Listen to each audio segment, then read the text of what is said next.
music on? Let's do it. Right now, Brian. Let's make it happen. Here we go.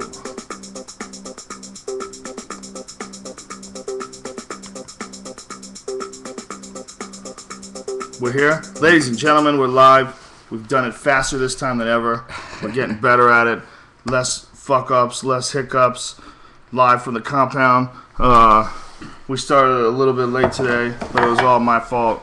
Brian was rocked and locked and loaded this time. I just fucked up. I was tired because I had to do the Kevin and Bean show this morning, and I had to get up early because I have to leave. My house is kind of far from them. What the fuck, people? What's going down, bitches? Happy New Year. Brian is all in a tizzy about the goddamn iPad. And me, I twittered that I don't need an iPad because I'm a fucking man and I can carry a goddamn backpack with a laptop and I don't complain like a little bitch. And this seems like it's got less shit than a laptop. And if you're going to go like on an airplane or something somewhere, you want a fucking laptop. You want to be able to get on the computer. You want to be able to send someone a real goddamn email, attach something to it, and send a real link easy, copy and paste, old school. You don't want some nutty fucking finger things you have to... Shut up! I want a fucking laptop, and it's not heavy. I can take this goddamn thing anywhere. They're so small now. I mean, they're thin and they're light. This is the 17-inch MacBook. This thing it's not heavy. You put it in a backpack, you're fine. I don't need a fucking iPad, Brian. Well, see, I think that's the problem with. Can everyone hear us okay before we start getting really into it? Yeah, is the microphone bad? We are not a well-polished machine, ladies and gentlemen. No. Okay, where's the broadcaster? Is anybody having a hard time? Here, I'll see if we can hear ourselves. If this was like real TV, we'd be fucked. I'll see if we can hear ourselves. Are we on TV? I'll see if we can hear ourselves. Yeah, we're good, dude. Yeah, we're good. Okay. So here's the thing about the tablet. Now the problem with the whole thing is that Steve Jobs pretty much just bashed netbooks at the beginning of the thing. So it really set a nerve with a lot of people. Meaning people are like, "What? Netbook's better." So he did this in his speech. In his speech. I'm not that much of a fanboy. I'm not gonna sit and watch you strut around and talk about your fucking computer. I enjoy your stuff. I think your iPhone is a goddamn work of art. Amazing. If Verizon, had it would be the greatest phone in the history of the universe. But I can't use it as a phone. I use it, to me, I carry two phones. I carry a BlackBerry and Verizon. That's a fucking phone. I can call people. It sucks. It's a terrible phone. It's like a drunk iPhone. Like, when you compare the two of them together, there's no comparison. Like, sometimes, like, say if I call you, and I have a little picture for your face when I call you, and I go to call somebody else. When I start calling somebody else, your picture will show up, and then it'll change. So it's like the things like, oh, who am I calling? It's like it's dumb. It's a dumb phone. Mm-hmm. It's like it does what you want to, but it takes like a couple extra seconds and it stumbles. The Storm 2. Yeah, the Storm 2. Yeah. The screen is awesome. It's a nice big-ass screen, and I like that. And the touch screen's not too bad. It's pretty easy to type. Even this way in landscape mode, it's good. It's like, it's weird. It gives you like a little feedback, which really isn't necessary, but it's not bad. And as a phone, it's great. But compared to the iPhone, just getting on the web is just like you're doing it in an old wooden car, It's just so clunky and stupid. And zoom, okay, scroll this way, and oh, come on, really? Well, so what you're saying is the best part about the iPhone is probably internet, and the worst part is also... The worst part is AT&T. The phone. Clearly. I don't mind making calls on it. Making calls on it is badass. Just the phone quality. AT&T is just terrible. It might be better in somebody's town, if they got more AT&T towers, more GSM towers. So they took the best part of the iPhone and made it a little bit bigger. Yeah, and they got rid of no camera? What the fuck? Well, here's the whole thing about this. What I'm thinking now is all right, I like my iPhone, but I only use it because once in a while I want something small to surf the net and do basic shit with. All right, listen to this. Say you're in a Starbucks and some dude comes in and starts spraying the place. Right. Okay? And you want to be taking video. Right. And you're on your little iPad thinking you're a genius sipping on your latte. But you have two cameras in your pocket. You don't have shit. You're not me. You're just a regular dude who just has an iPad. You have your digital camera. He just has an iPad and a BlackBerry because he's not sold on Apple. BlackBerry's a video. Online. He's online right there, and he wants to get online with his iPad and take video and stream it to Ustream of this happening, and he can't do it because the iPad's a piece of shit. Okay, well, it doesn't have a camera. Well, listen. Now, one of the things that he said in his speech... That's logic. No, you can't argue with that. Yeah, here's my argument. He said during the speech that it has a port that is going to have accessories to open it up to the universe of accessories. Well and good. So imagine having a nice HD camera hooked up to the bottom of it. You just happen to be streaming through Starbucks like a fucking creep. You can't even do it on the DL. Everybody's going to know. You're going to be out there scanning people with your little webcam. No, what if it's snapped on the front? So you're on the webcam at Starbucks? Hey, everybody, I'm at Starbucks. Well, no, here's the thing. It has... lame enough to have a laptop at Starbucks. It has a thing that it already has attachments for, like a card reader. Next week, we're going to be at Starbucks. No, we're going to be at the Coffee Bean. No, but that's what I'm saying. It doesn't have a camera, but yet it has an attachment that he said will have accessories, like microphones and cameras and Put a card camera readers. on the fucking thing, bitch. You want to be super special? You want it to be the bomb? I think they're trying to keep it down price-wise, under $500. Because here's the thing. If you're going to buy a book reader right now, you're on Amazon.com, you're looking at the Kindle, the big Kindle, that's $10 cheaper than this thing. That makes a lot of sense, actually. And it's backlit. You know, I have a Sony e-reader, but I read in bed. So when my girlfriend's sleeping, I want to read. I can't. I have to have a light on. And it can't even just be a dim light. It has to be a bright light for me to read it. Kindle, yeah. So now... I got a little clip-on sucker. It's badass. Those are great. Because the person can sleep right next to you. Right. Especially if you got a Kindle like with a leather cover. Right. You put the light here, bam. Yeah. You can read right next to them. So this thing would be great for, that right there is married dudes talking. You can read right next to them in bed.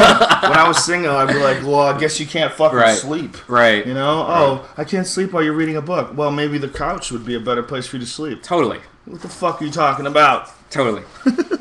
So that's like $10 more. Wouldn't you get that if you didn't have one already? If you were getting a book reader, would you get $10 more? Would you pay for the iTablet? Yeah, that's the best argument I've ever heard. If I had to choose between the Kindle and the iPad, I would for sure take the iPad. And now the argument on the other side $10? Yeah, the argument on the other side is e-ink is less stressful on the eyes. But here's what I'm thinking. Is that true? It might be something to sell that technology, and here's what I'm thinking. I'm on the computer 11 hours a day, 10 hours a day. I'm doing 99% reading.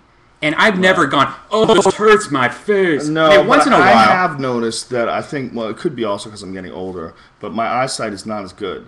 My eyesight, reading, like, say if I have to read a vitamin bottle, it tells me, you know, how many you're supposed to take. Right. I struggle with that shit. Right. You know, I have to try to focus. It's not what it used to be. So I don't read more than like an hour, 2 hours of my ebook anyways a day. And so I'm thinking, if I'm on the computer 12 hours already a day, and I use 2 hours of that, look at this. I don't think it's going to Edward Cotflappo says, everything Apple makes is perfect. Steve Jobs is God, and Bill Gates is a Nazi. Wow. That's obviously not him. Those are strong words. Those are strong words. Do you think that's the real Flappo? Mm-mm. The real Flappo is one of the craziest, if you don't know who he is, one of the craziest characters on the internet. He's this nutty dude from England who likes to get fucked up all day. And he's got a lot of money, so he doesn't have to work. So the dude just gets online and just trolls people and fucks with them all day. He's really hilarious. He's crazy. You could find him at your website, joerogan.net, on the forums. Just look for Flappo. And he just picks fights with people. He finds them and he just insults them over and over again. And everybody's like, this guy's an asshole, this guy's an asshole. And yeah, but there's something about it that's so endearing. He's really doing it for entertainment. He's a character. He's like an internet character that's like running through this show we're doing. And the show is the website, the forums. And he's like this character. He's like one of the... Like there's this insane... He won't meet us either. Won't meet us. He's kind of a shut-in, but I understand that. You know, I mean, if you're some crazy dude just stays on the internet all day, I wouldn't even care what he looks like. I mean, he could be totally trolling with his whole story. I don't care. I just think he's an interesting dude. It'd be nice to say hi. But he doesn't want us to take pictures of him and put it online because then everybody will have evidence. Right. They'll have weapons and ammunition to go against him in his internet wars. But there's supposedly one picture of him. Yeah, but who the fuck knows? Do you think that's real? Because if not, that's a great photo. Met anybody. He's smiling and everything. Yeah, and it looks... he's never met anybody. How do we know, you know? Right, it could just be a it could be his boyfriend. Be a girl. It could be one of your ex-girlfriends. It's vicious. And who the hell knows? Yeah. We have no idea it's a guy. No idea. We That's have the no best idea thing about the anything. internet, though. Yeah. The best is meeting people that are cool. Yeah. I have so many friends. You are one of them I met on the internet. But there's so many people that we've met from your message board and other places. That Seems like a crazy thing to say. Yeah. It seems like you're an idiot. What are you doing? Meeting fucking some people from your message board? But, you know, when the bottom line is for real, is like you're meeting people all over the country anyway when you're doing stand-up. What difference does it make if you meet them online first? And, like, wouldn't that be smarter? You know? Like, the only way to interact with people is, I mean, the internet is like the greatest for that. Like, there's people that could never have relationships, that didn't have any friends, that had nothing going on in their real life, but they developed like whole internet worlds, man. Like Quake player buddies of mine, when I was like seriously addicted to playing Quake, there's dudes that like lived their whole life on the internet.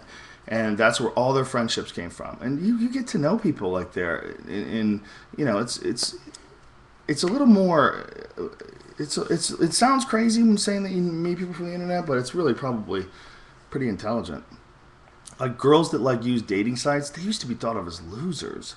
You know, you'd hear about like, oh, her sister, she's on fucking Match.com or whatever the fuck it is. Like, oh, poor girl, what the fuck? Then you think about being a chick. All the fucking scumbags out there. Wouldn't you want to like listen to them talk for a while first? Like see what they have, what nutty shit they want to say in their email. See how they say your and your. Do you use that apostrophe? You fucking cretin, you cave person. You know what I mean?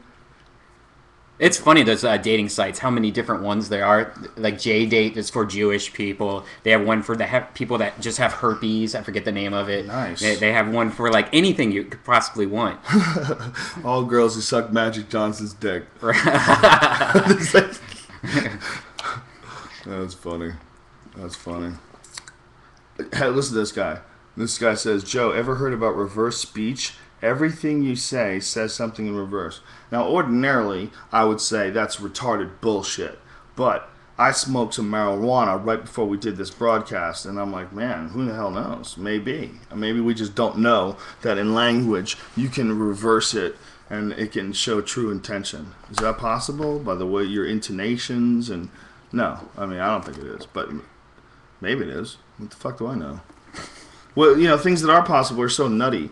You know, why do you think that? I mean, that could be just some weird side effect of speech, that when you reverse things, it says the opposite of what the person, or what the person really means. It's possible. Shit.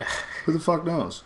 The world is so nutty as it is. The fact that we're on this sphere that hovers around this gigantic nuclear explosion and it flies through the galaxy, but everybody wants to talk about the cast of Jersey Shore renegotiating their deal. I mean, that's like the number one conversation, or how many more millions they're going to give Conan O'Brien at Fox, or how many more chicks did Tiger Woods fuck? Is his wife going to get back together with him? It's like we get so caught up in nonsense. And I've been trying to figure that out more and more as I get older, like what it is. Because it's not just, I say, people, I say we. I get caught up in that stupid shit too. I was wondering what was going to happen to John when he left Kate, because he wasn't making any money anymore. And all of a sudden he has to pay mad alimony, because I think they probably negotiate that shit when he was on the show and he was making good money. Right. But they kicked him off that show, and then they're going to sue him. And the poor dude, I mean, he just fell apart in front of the whole world. First, he fell apart in front of the whole world because he was married to that chick who was just treating him like shit. Like, you would watch that show and be like, wow, that bitch is harsh. But then you realize, god damn, could you imagine having 8 kids with that weak dude? That guy's such a bitch that you would be like, oh, I can't count on this motherfucker. Come on, get up. You have to work. Come on. Just lazy and soft and dull-minded. But he got on TV, and when he got on TV, I think girls just start saying, you shouldn't take that from him.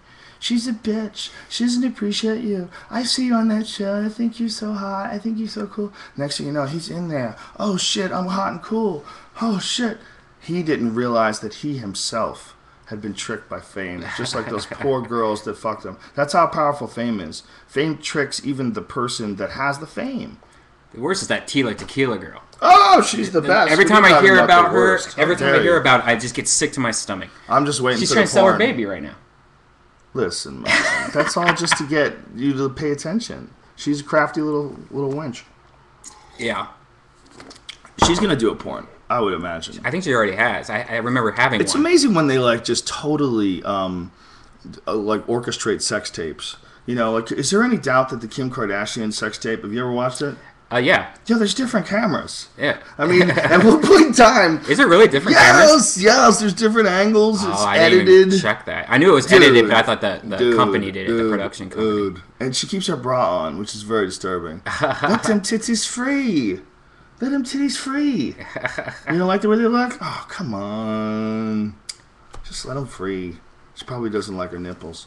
She looks like she's probably got some big ones. What do you think? If you had a guess? Oh, definitely. There must be pictures. Hawaiian punch can nipples. Is there pictures of her nipples out there somewhere? There I has didn't to watch be. her whole video. I watched a few seconds. Just skip right to I the don't part. take much time to beat off. And I have a very hard time beating off to black eyes fucking white girls. Because I don't feel like that's me. I don't feel... You know what I'm saying? How much fantasy can I have? Oh, yeah, suck my black dick. What? You know, that's not me. I just beat off in front of my new kitten for the first time today. Nice. Today. And like, how much in front of him? Like, well, how far away? I was beating off, and the cat jumped right up on my laptop, and I'm like, oh, well, I guess you're going to see it eventually. So there it is. Like, you feel like... like, do you...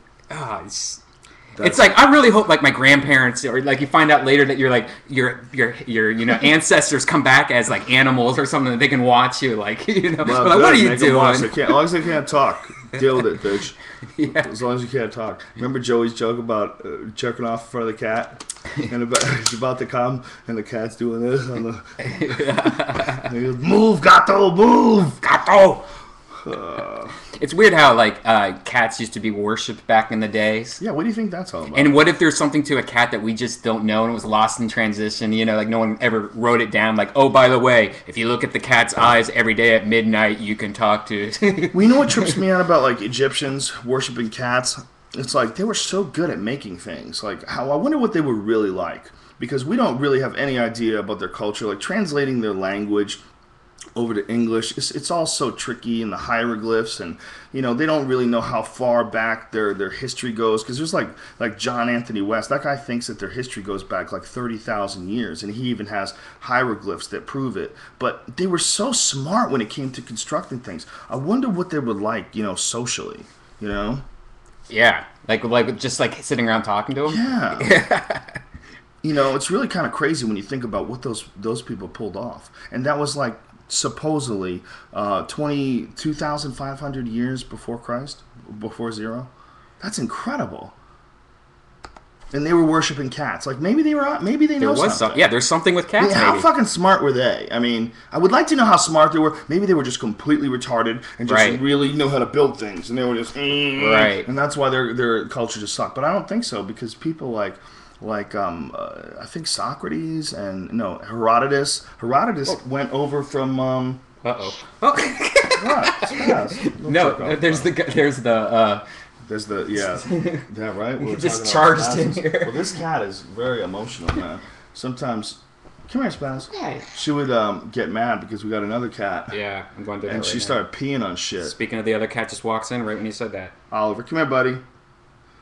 Oliver's cool. I like him. He's a cool little dude. I like cats. You know why I like cats? Because I'm not starving to death. That's why I don't understand. Like, when people are living in Egypt, I mean, how fucking smart were they? They must have had a pretty sophisticated culture, because they were really into keeping animals as pets and feeding them. They're not going to get any. Dogs are going to protect your house. They're going to do. The cats ain't doing shit. Right. You rub them. That's all you get. Right. You get, I purr, and I like you rubbing me. That's all it is. So they were smart enough to build pyramids, but yet they worshipped cats. Yeah. Because there's something to the cat that we don't know about. Spaz, is there something to cats? You ever see a cat when like the light hits their eyes in a certain way and it looks like a hologram or something going on in their eyes? That shit's weird. Well, their eyesight is insane. Their eyesight is some insane amount better than ours. Is it? Oh, yeah. Their eyesight is incredible. Oh, and it's dark and stuff. Their vision is incredible, and their hearing is incredible. That cat hears everything. Yeah. She'll hear shit like that. She'll be sleeping, and you'll see her all curled up, and then I'll move something in the room. You see her little ear just go... You know, it's like they're tuning in to like specific locations where mice are trying to sneak by. You know, that they got this killer fucking. It's really weird to see, because the bottom line is she only respects me and loves me and everything. First of all, because I feed her and pet her, but also because I'm so much bigger than her. Because if I was smaller than her, she would fuck me up. Cats don't give a fuck about little things. You can't keep a pet gerbil around your cat. They don't have that agreement. You can train a dog to not kill a gerbil. You cannot train a cat. No. You can't do it. No. You leave that gerbil around, that cat is going to fuck that thing up. It's crazy. They cannot avoid it. They love it. They love killing things, man. Yeah. When I was growing up, when I was a kid, we had a big-ass black tomcat. And he used to kill squirrels. We lived right across the street from this river, and there was like this a lot of wooded areas, like many acres. And so there's a lot of animals around there. And these fucking squirrels would be all over this tree, and this cat would just creep through the grass. He's a fucking monster, and he'd pause and hover, and I would watch him from the window across the street from our house. Dude, it was like National Geographic. He fucking chases them, and the squirrels trying to leave, and he pounce on their back and get their back and sink their teeth into the neck and drag this thing in between his legs. That was what was really crazy. He had the squirrel's body, which was almost as big as him. It was pretty fucking big, like half the size of his body. And he's dragging it in between his legs and taking the squirrel across the street to our house. I was like, how nutty is that? What if I went out and killed a dog? What if I went out and killed a dog with a knife in front of you? Wouldn't you, like, look at me different? Right. Would it be like, bro, what the fuck did you just do? Right. But, you know, he came in, I'm like, what's up, little They're buddy? proud of it. I'm like rubbing his head. What's up, little buddy? What do you got? I saw you got a squirrel, huh? Like, I didn't feel bad. He murdered this poor little animal. This squirrel probably had a little squirrel family, little squirrel mother. He's not even hungry. I feed his fat ass every day. He would come and I would give him a fucking can of little cat food. He would be fine. Maybe that squirrel was trying to help you too, like Ricky Tikki Timbo. Remember that old story where he's trying to save the family from the snake? Maybe maybe the squirrel was trying to help you. Squirrels, man. I think squirrels are cool little animals. I discriminate when it comes to rodents. Like squirrels, they make the grade. I never feel bad when I see them. But if I see a rat that's close, you know, a rat is that close. Like say if you're sitting with your kid at the park and there's a tree and the tree is literally right there. And the tree's got a squirrel. You're like, oh, look at the squirrel. He's right there. But if that was a rat, you'd be like, oh, get the fucking back. The rat's there. It's a rat. Yeah. Get a fucking stick. Get a rat. Get out. You just start freaking out, start yelling shit. Fuck you, get the fuck out of here. Right. Fucking rat. Like I'm scared of rats, dude. Are you? Rats are that big, and I'm scared of them. In Jersey, they'll like come at you. Yeah. You know, like you gotta be careful. Like they'll bite your ass, man. I got came after by a skunk last week, and the skunk like charged me and the dog. And of course, my dog's just like kill, won't listen to me, but doesn't know it's going to spray him, and then that's going to be like 5 hours of my time of trying to use vinegar and imagine what shit. that smells like to a dog. Because dogs have these insane. I wonder if they like it or not. Oh my god! Of course they don't like it. That would be funny if they did. That would be like an animal that's trying to commit suicide. Yeah. You know, if that was the evolutionary thing, like it meant the dogs loved it. You'd spray your shit. The dogs liked it. They'd want you to spray, so they'd want to kill you all the time. It's like cat with catnip. Why does catnip not work on any other animal? These guys are weird. Look at this guy. Joe, what's your favorite way to smoke? Like, so people get nutty about it. Just smoke your weed, people. Dude, there's a certain group of people that follow you that are so burnt out that they just like, you know, they're like, well, maybe he's young to the game. Right. Well, there's a lot of young. Health-wise, the vaporizer is certainly your best bet. Bongs are nice. I like a bong. I like glass anything. Brian doesn't give a fuck. It goes right to the glass dick. Joints are probably are good because you only have to light it once, you know. But really, if you want to do it the healthiest way, a vaporizer is the way to go. And don't think that eating it is just as healthy. People think that eating pot is just as healthy. It is. I mean, it's not going to kill you, but it will freak you out. And one of the reasons why it freaks you out is because it produces this thing called 11-hydroxy. It's a metabolite that your liver produces when you eat marijuana. And apparently it's not psychoactive when you smoke it. Like you don't get the same effect. But when you eat marijuana, it becomes like 4 times more psychoactive than if you smoke it. So if you have like a lot of weed and you make brownies with them, that's the problem with these things. You eat a brownie and you're like, what the fuck? Like you can't believe how much weed is in it. You have to sit down. It's because as it's going through your system, it's creating this 11-hydroxy metabolite, which I like. And one of the reasons why I like it is because it makes me very self-critical. It makes me examine all sorts of things about myself. Like, if there's anything about myself that I don't like, if I'm being lazy, if I'm being a douchebag, if I'm being short with people, if I'm not, if I'm not focused on what I really should be focused on in my life, anything that might be bugging me, my subconscious mind, this 11-hydroxy makes you think about it, like, in depth. And it can really freak people out. If you've got some shit that you're pushing in the back of your head, you know, it's like what people call, I was paranoid. I think what paranoia is people that, when you get high on marijuana, I think what paranoia is people who just they're getting too much information for them to manage, and they haven't done such a good job of managing their consciousness in the first place. And so when this stuff is hitting them, what's happening is it's overload, and they can't control it, and they freak out, and they say, I can't smoke weed. It gets me paranoid. But I think it's more indicative of this.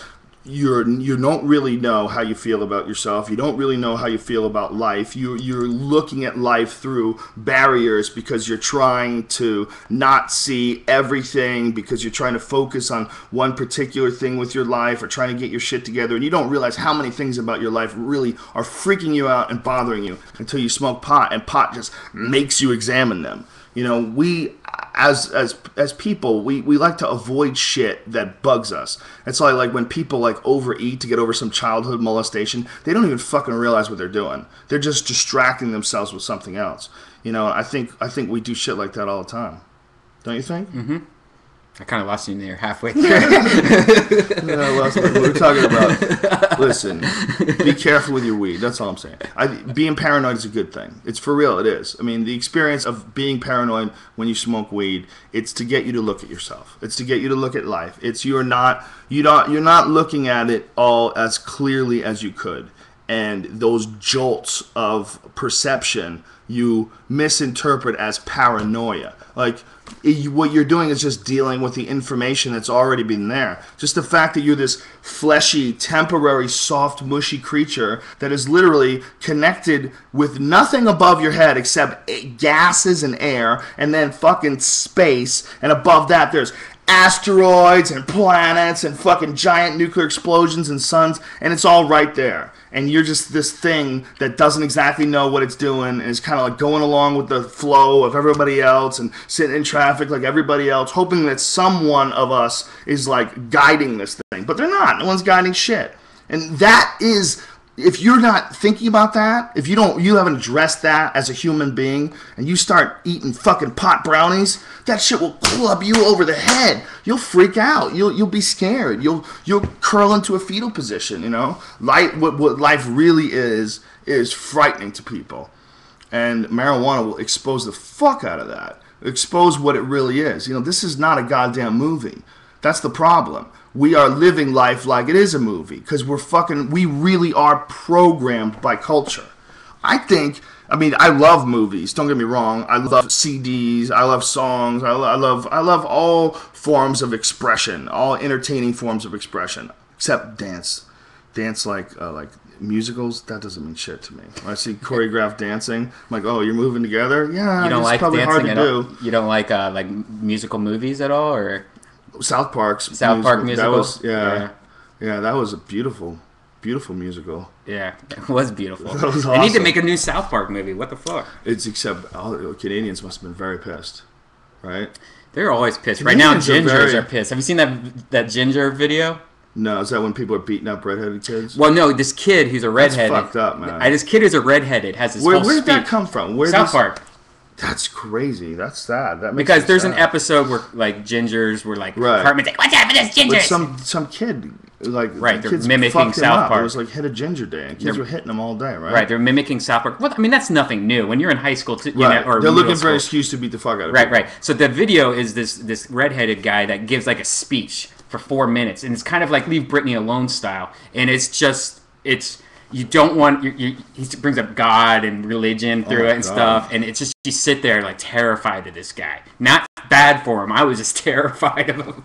You got to watch it. And maybe we'll shoot a break or something. Yeah, he's fucking up the whole cause. Yeah, for all the redheads that want love. Yeah, crazy bitch. That's the problem. Is by the time you're out there looking for love, you're probably so goddamn damaged. Yes. Most of us are fucking damaged, right? I mean, if you had to guess like what amount of people are still working out issues from their childhood, it's 100. It's 100. Yeah, it's not even really damage. It's just that's what happens, you know. Well, it's also you have to reprogram like the way you look at the world. You know, you look at the world a certain way because you think, you know, that's how you were taught by your parents. And, you know, when you're like in your teen years, you start having to restructure things. Your teen years, you start looking at things like, they don't even know what the fuck they're talking about. They're talking crazy shit. And you realize, God damn it, my parents are just some fucking people. Just like all the other idiots that I meet all day. They just fucked. They're no different than my idiot friends. They're no different than my idiot teachers. They just fucked. They fucked and they made me. And so, shit. And so, when those teenage years, when you're trying to like reformulate the view, that's when it starts. And it continues through your whole life. You know? Do you think that you would be the same dude, though, if you had like a... oh, I don't want to watch that, man. No, I'm just Gingers have souls. I don't want to watch that.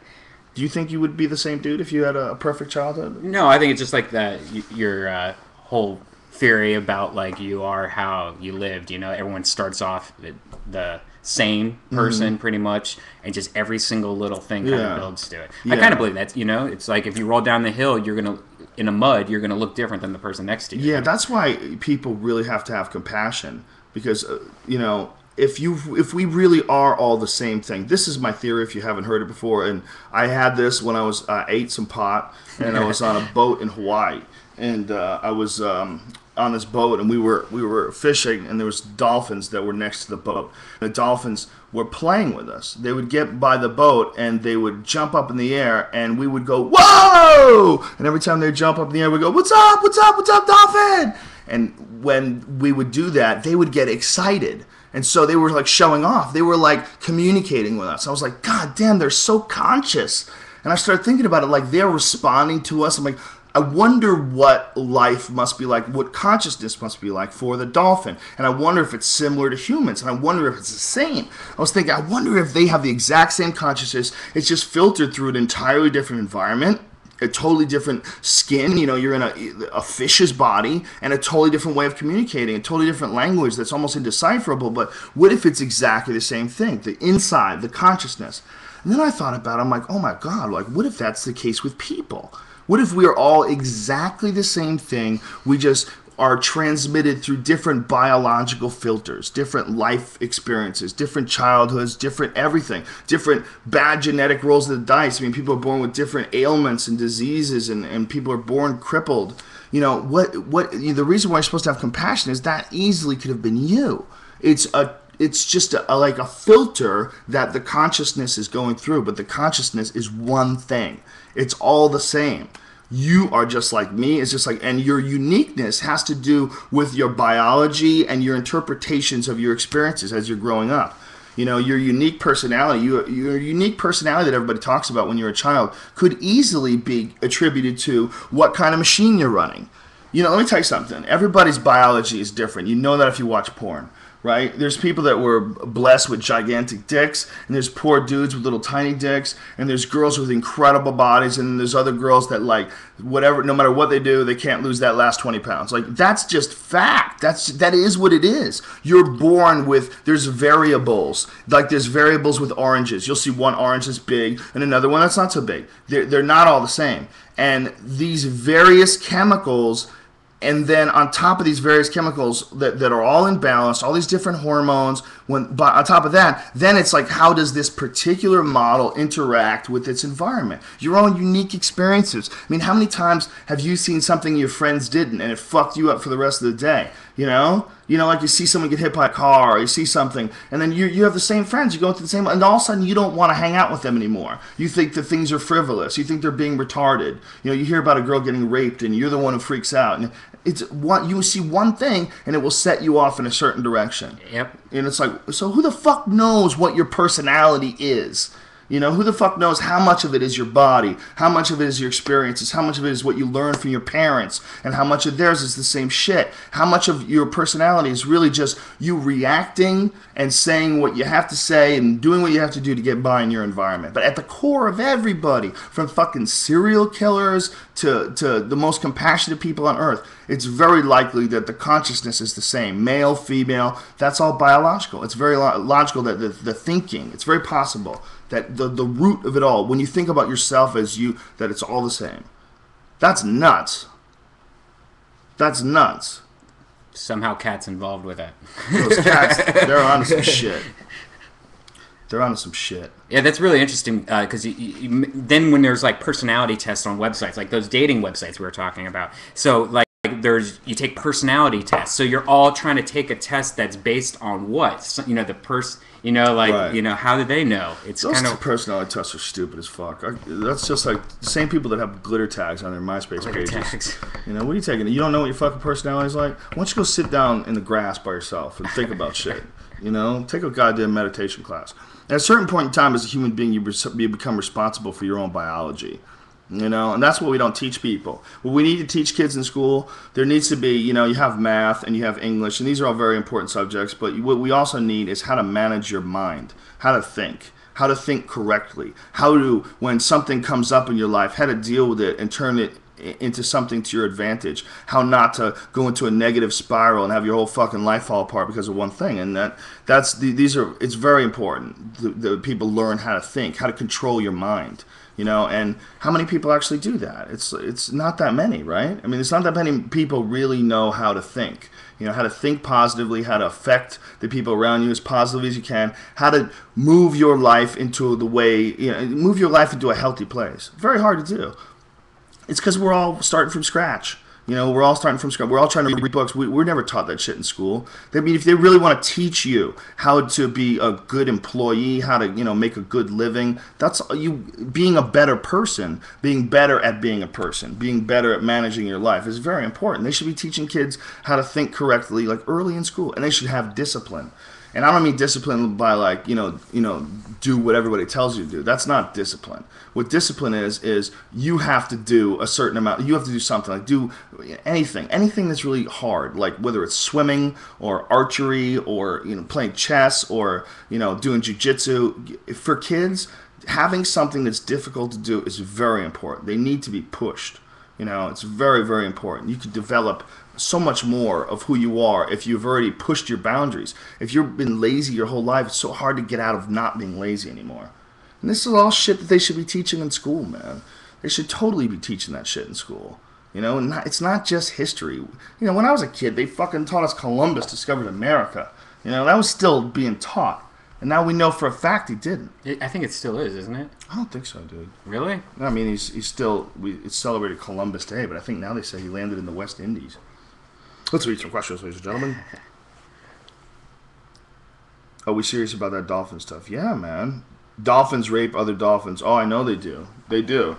They rape other dolphins. They eat dolphin babies. It's, you know, infanticide in dolphins, I think that's what it's called, is what they do is the female dolphins try to fuck as many male dolphins as they can, because if they run across a male dolphin that they haven't fucked and they have babies, the male might kill the babies to get the female to breed, because the females won't breed while they're taking care of their young. So they have to fuck as many male dolphins as they can, so that when they do come across a male dolphin and he sees them with the baby, if she fucked him, he won't kill the babies because he doesn't know if they're his.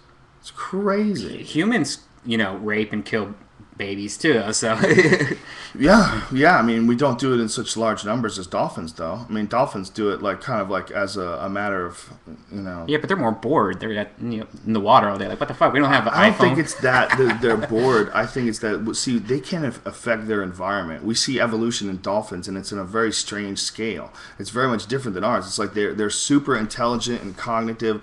You know, they have these amazing abilities to communicate, but yet they can't move anything with their hands. They don't create anything. So they're out in the wild. So their world is just way harsher. They're basically, dolphins are like the fucking blue people in Avatar. You know, the blue people in Avatar are like super intelligent, but these motherfuckers live in the jungle. You got to be hard. You know, you ain't like some soft dude behind a computer keyboard. You know, you got to be like that crazy bitch shooting arrows at those crazy black dog things. You know, and that's what dolphins are like, man. They're in the fucking woods. They're in the ocean, but there's sharks out there, man. Killer whales eat dolphins all the time. They're cousins. Imagine if your cousin ate you. Killer whales will fuck up some dolphins. They fuck up sharks, too. Killer whales are the pimps of the ocean. They're just running shit, you know? They don't take shit from nobody. You know, the only people they do is people. That's the only thing that they take shit from. Because people, this is a story that I read on the internet, and this I would like to ask you, Twitter people and people watching on Ustream. I wonder if it's possible that this is a true story. What I heard was that the orcas or killer whales used to attack people and been attacking people for a long time. But then after World War II, they stopped. And one of the reasons why is because American soldiers were apparently targeting killer whales in the ocean for practice. You know, that's how they would work on their you know, shooting out of their planes. And they would drop bombs on them and shit. And the whales just completely stopped eating people. I mean, that seems like something somebody made up, right? Doesn't it? But what if it wasn't? That would be pretty fucking crazy. You know, because I know cultures do have, like, images, like old Eskimo images, just like a killer whale attacking people, like really ancient stuff. I wonder, that'd be interesting if they knew what was up. You know, if, like, they go, oh, these motherfuckers can fly now, and drop ships from this, okay, we're good, we won't eat you anymore, we're done, this bet we tap. Can you imagine? Yeah. I mean, if they eat everything else, why would they eat people? They save people all the time. Like, that's really nutty. When you're talking about an animal that's that intelligent that murders dolphins. When people fall in the ocean, killer whales have been known many times to nudge people towards boats and help them. Yeah, same with dolphins. That's crazy. Yeah, same as dolphins. Then none of them fuck with people because we have the ability to change our environment. They're just as ruthless, just as smart, but they're fucked with their bodies. The little fucking flippers and shit. They'll fuck you up if you're in their world, but that's what you need to get by in their world. Our world requires much more finer moves. You know, and our ability to manipulate shit.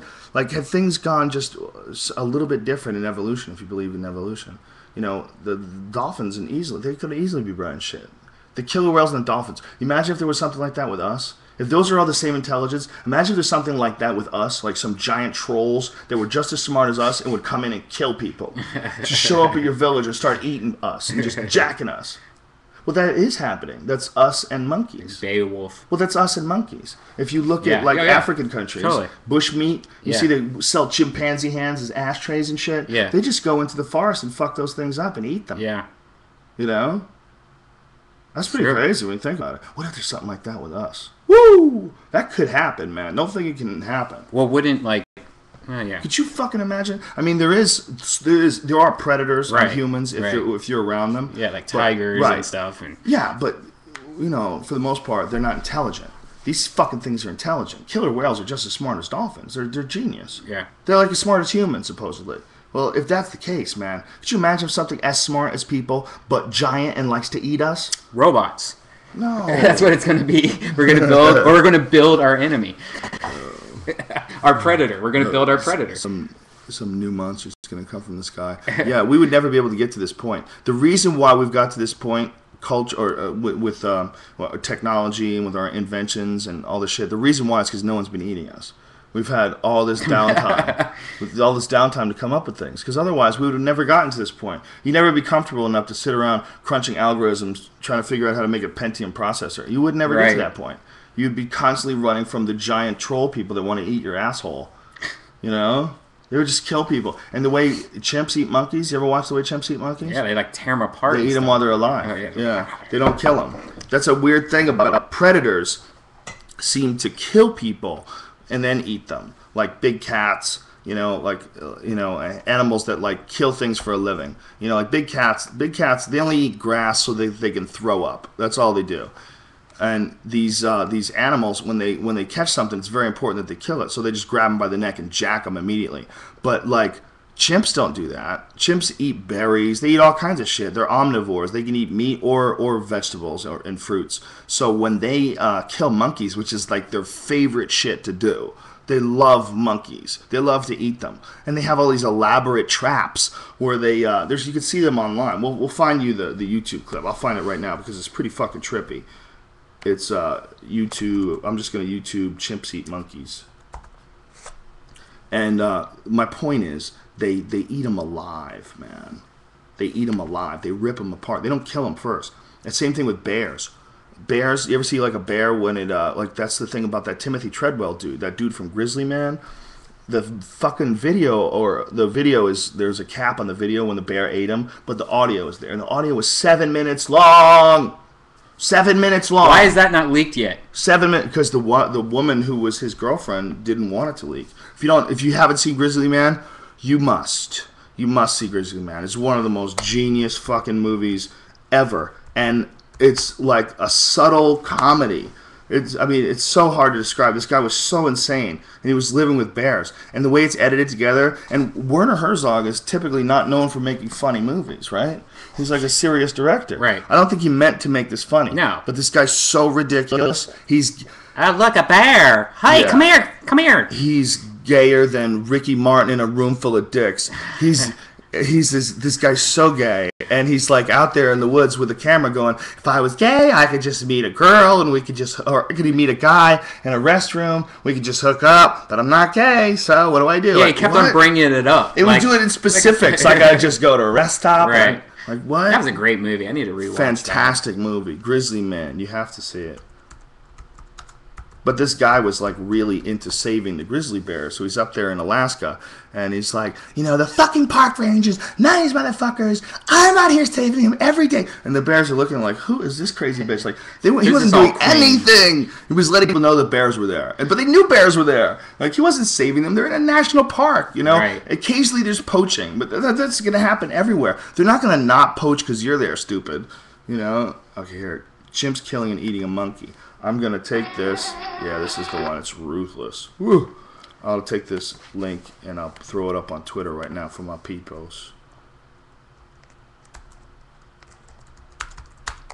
When I'm really high, I can't type that good if I think about it. Have you been to the zoo, the Los Angeles Zoo? Yeah, I don't like to go to the zoo. The last time I went, I wrote that piece about the zoo, the animal prison, in the blog. Mm-hmm. But I realized, because I was super baked, and when like we talked about earlier, when you're super baked, you're like much more sensitive. And I was watching these animals. I'm like, this is a horrendous life. Just because they can move doesn't mean they're alive. They don't allow the predators to kill and eat.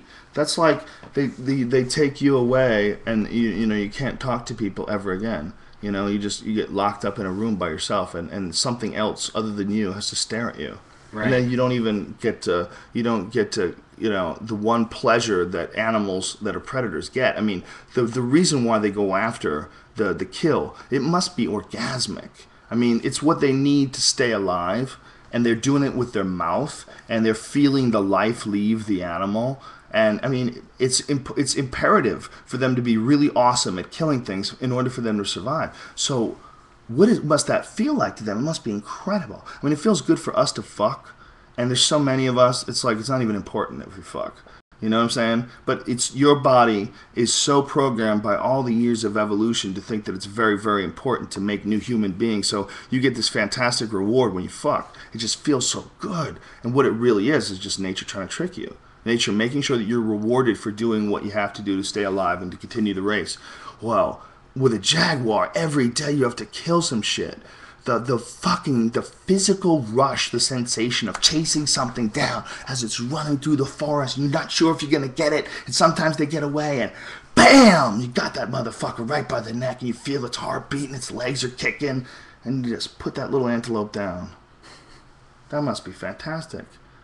It must be fantastic. And you don't even give him that. You just put him in this cage, and you slide cold meat in a tray, and he eats it, and he's just like, what the fuck?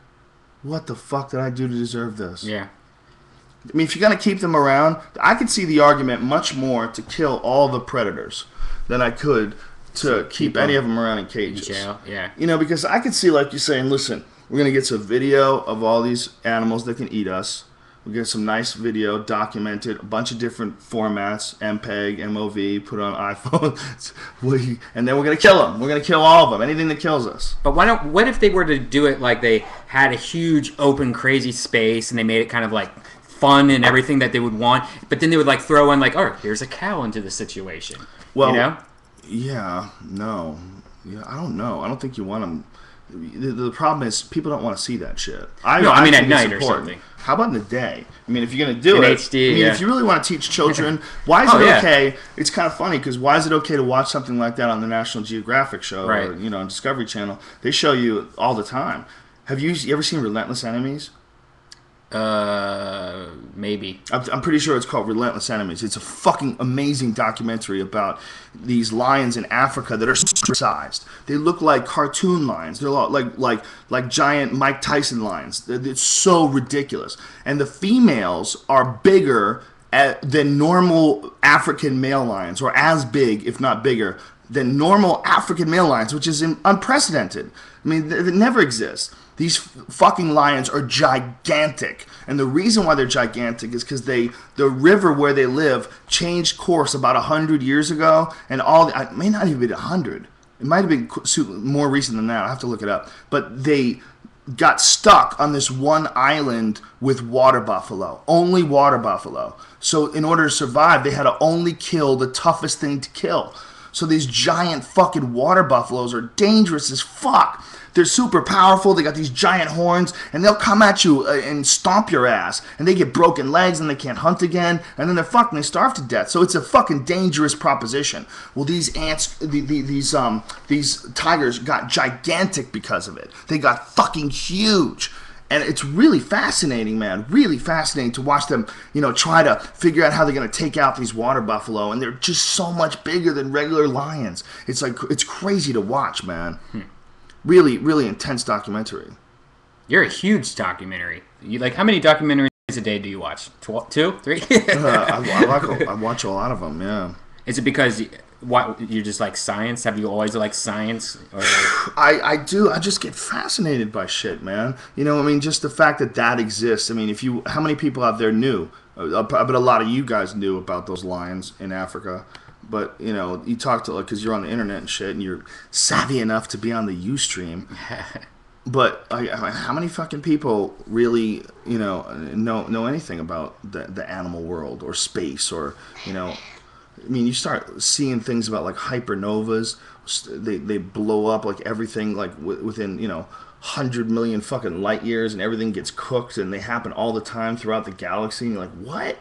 Like, what is this? They talk about how it could, if one happened, like, anywhere near us, we'd be, like, cooked instantly. Like, it just blows everything apart all around it. Like, this insane event where these spirals of energy blast out from the sides, and it's fucking nuts. And it happens, like, hundreds a day, all over the universe.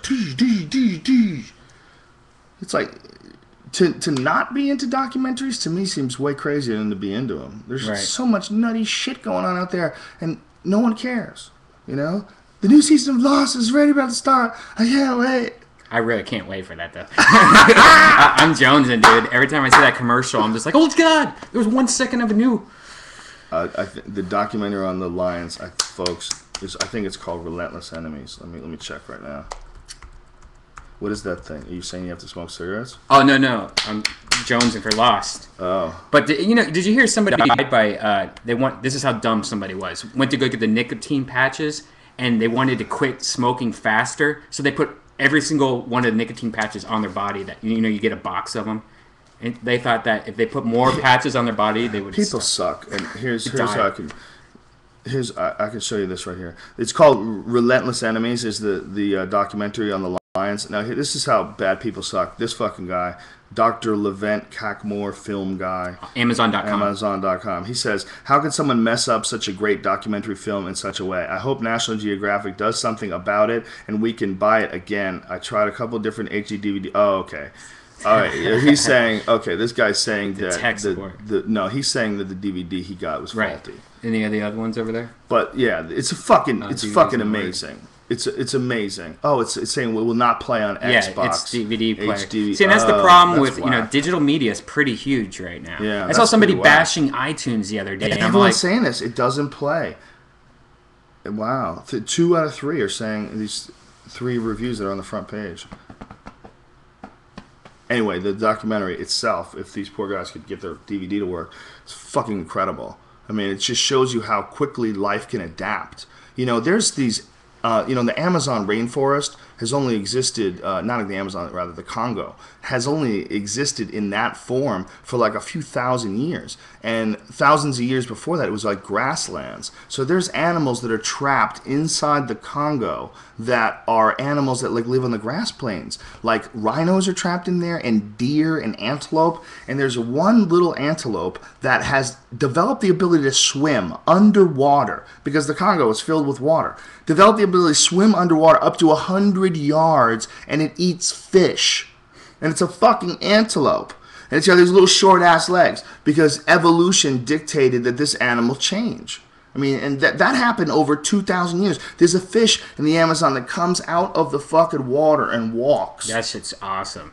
It's crazy. Yeah. And it finds another water hole, and then there's this fucking bird that eats it that looks like a goddamn dinosaur. It's a 6 foot tall, evil giant bird with this crazy big ass fucking beak, like this big killing machine attached to its face, and it's got these dead eyes, like these dead crazy dinosaur eagle eyes, and it jacks this fucking old dinosaur walking fish, and you're like, whoa, that's a nutty goddamn place. That's the same planet we live on. Yeah. That's the same planet we live on.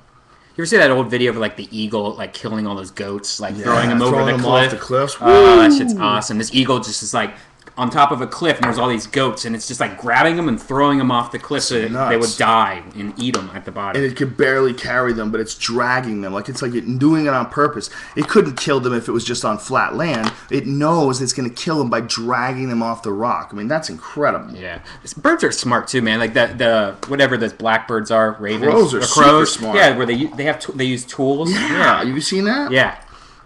Yeah, I've seen them do all kinds of creepy shit. I had a steak and I was trying to thaw it out, and I put it on. It was in the wrap, from the supermarket, and I put it on a stone outside my house for a minute, maybe a minute. I came out, and these crows were fucking it up. They watched me. They watched me put it out, and then they swooped in to look at it, and they go, I think that is meat. This dumb motherfucker left some meat out. I'm like, there's no way he's that stupid. He left some meat out. I'm telling you, it's meat. Let's eat it.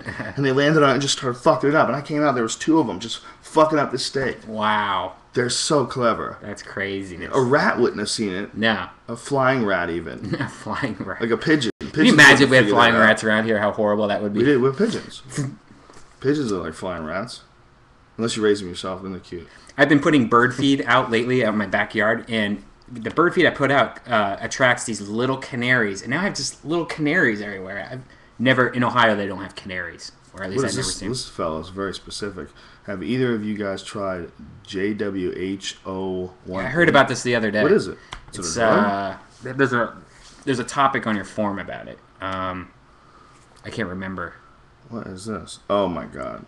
Here's how crazy you internet kids are. You're coming up with new ways to get high. It's an analgesic chemical from the amino alkalinode. How do you say that? Yeah, amino alkylindole family, which acts as a cannabinoid. Blah blah blah blah blah. Well, it must be something that gets you fucked up. I'm sure there's a lot of those things too. I don't want to mess with any different new things. This sounds crazy coming from someone who's done as many psychedelics as I have, but I think the shit that you should do is the shit that people have been doing for thousands of years.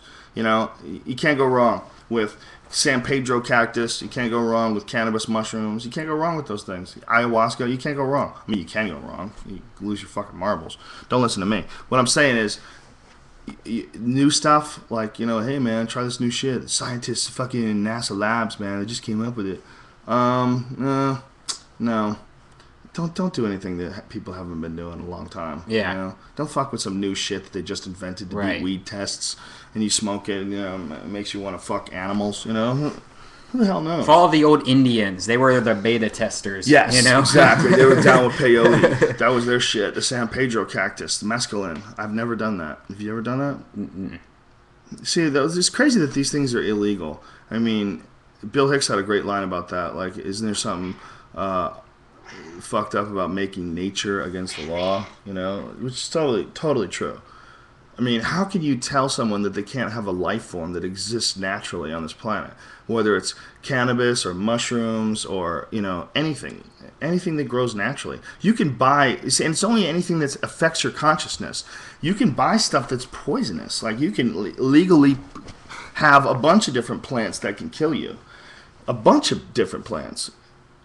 It's like you just having marijuana in your backyard is not proof that you're eating marijuana or using it. And if you have all these poisonous plants in your backyard, nobody would even bat an eye. And that's the same thing. It's not. I mean, it's a personal use issue. It's really so weird that people allow, in this day and age, with all the information that we have, allow plants to be illegal. Man, it's fucking pretty incredible. Plants. It's pretty incredible. It is. It's fucking really bizarre that we enforce it so strictly. It's such a strong ethic in our culture that if we catch you using certain plants that have nothing to do with me, they're not affect me at all. But if I catch you with these plants, I'm allowed by our laws to lock you in a cage. How crazy is that? If you have a giant ass bag of mushrooms and you are driving on your way to the woods, and a cop pulls you over and says, "What are you doing?" You're like, "Well, I'm about to have a spiritual experience with the Lord."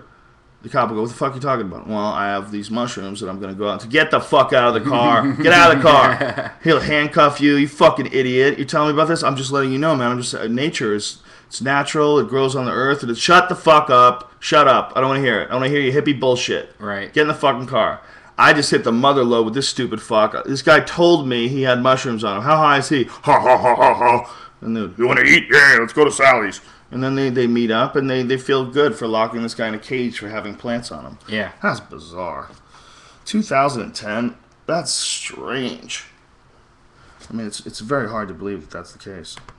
You know what's really strange about 2010 is that we're going towards 2020. That's just that's craziness. It is crazy. Just the sound of it.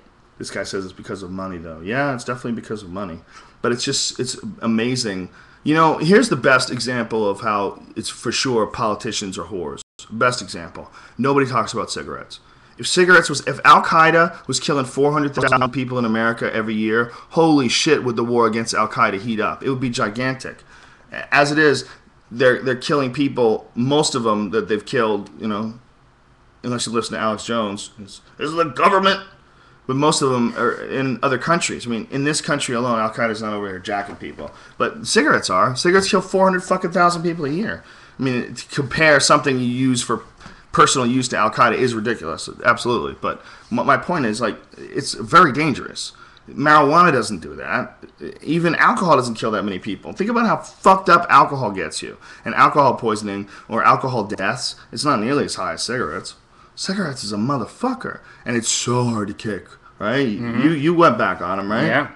Brian has kicked it a couple times. That was a year. He's done it a couple times, and one little thing will set that trigger off in the back of his head. It's mostly stress stuff.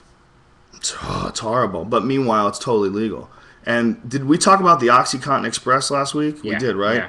God we damn. talked about cigarettes, too. We talked about cigarettes. So these are important issues. If you haven't seen the OxyContin Express, get on that shit. Find it online. I think it's on YouTube. The whole thing is it's one of those director's versions, so the whole thing is on YouTube.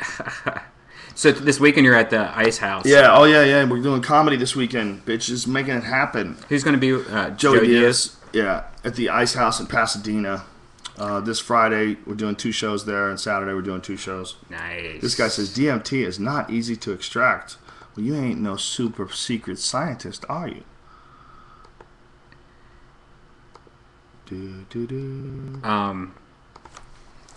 Ever smoked banana peel? See, these motherfuckers? Yeah, I smoked a lot of shit when I was young. It was stupid. I was trying to get high. I smoked, like, bamboo leaves. It was horrible. Very harsh on the lungs, too. Birds can be scary. They are on acid. Oh, yeah. Good point. Amazing Kush. Yeah, birds can be. Birds are scary, period, man. You ever look at an eagle's eye? Like, you ever seen a dude that has, like, a pet eagle? Like on those talk shows, and they get close up on the eagle's eye? This girl I know just got an owl as a pet. Oh. And have you seen... Those are murderers. Owls are murderers. I know. It just sits in their bathroom on the shower thing. Yo, that ain't cool. That's a predator. It's crazy. That's a real... Like, owls look all fluffy and cool and everything because everybody thinks about them from those goddamn Tootsie Roll commercials. I know. Tootsie Pops. That's not... No, that's a fucking predator. Yeah. That's Are you even allowed to have that as a pet? What is it about people where we take these evil predators and we change what they are? Right. Like polar bears. We got them selling, ice cream and Coca-Cola. Polar bears are fucking monsters. Polar bears cover their nose when they're sneaking up on Eskimo villages so that they can't see the black. That's awesome. Dude, they learn how to do that hunting seals. They take their nose and they hang over the edge of a glacier, a floating, like ice raft, and they hang over the edge so that these seals don't see them. They see white. Wow. Everything's white. If they see that black nose, they figured out that seals can see the black nose. That's how fucking evil they are. And we got them selling ice cream and Coca-Cola. Tony the Tiger. That's Yeah. great. How about chimps, man? BJ and the bear. This dude tooling around with a little pet monkey. Yeah. How come BJ and the bear? How come bear never ate anybody's face off? How come bear never tried to bite some dude's asshole out and bite his hands off? I think that monkey ended up doing that. Of course wasn't he did. Wasn't that the monkey that was retired here in Los Angeles? Yeah, well, they always retire them when they get older because Yeah. you can't control the old males. Yeah. You can't control them. Our nearest ancestors are, it doesn't matter if you raise them, they're completely wild. You cannot stop that. That lady just thought just because she was putting a diaper on this chimp, you know, and giving it Xanax, and she would give it wine and shit. That was like a fake boyfriend she had, like this fake monkey boyfriend, and she thought she had that thing under control. Then he just decided to eat her friend's face. It's like, I don't fucking like you. I don't like you. He didn't, I mean, there was no fight. They weren't brawling. She didn't hit him with a rock. She didn't do shit. Yeah. He just attacked her and ate her face. Whoa. I mean, even dogs don't usually do that. You know, you get a guy who's got a crazy dog, they don't attack your friends. Yeah. How often does that happen? Mostly kids. Yeah, because they think kids are animals. They don't respect them. All that shit about my cat really freaks me out. Talking all that shit about my cat killing me. Cat probably would kill anything, you know? If you had a little pet tiny monkey, a little monkey like that big, would you be safe leaving it in the room with this fluffy cat? Fuck no. She'd murder that thing. Yeah. I'd come home, its guts would be all hanging out, and she'd be looking at me like she's my friend. Hi. It would not even like she's evil. Poor little monkey. With his little monkey family. She'd kill them too, the little monkey babies. Merciless. She'd be purring, rolling around the dead bodies. Especially with her claws. Yeah, she's got real claws. Yeah. She's not declawed. He's declawed. They have these things I just found. I don't know if I told you this or not. Where they go over the claw. You use glue, and you put glue in these little claws, and it goes over the claw. So they think they have claws still. But it's we had rubber. that with him. After a while, they pop off. They pop off? Yeah, pop off quick. Damn. They keep choose them off, too, and they really? start jacking everything. Oh, that sucks. Yeah. I would let him keep his claws. I don't care. I think it's fucked up to take their claws. But if you see a YouTube video, they actually cut off a knuckle. They cut off this part of the knuckle. No, I'm not into that. That's craziness. My cat killed a rabbit when it was a kitten. Damn. That's a rough story, Asian alien. I believe it though. Cats are ruthless.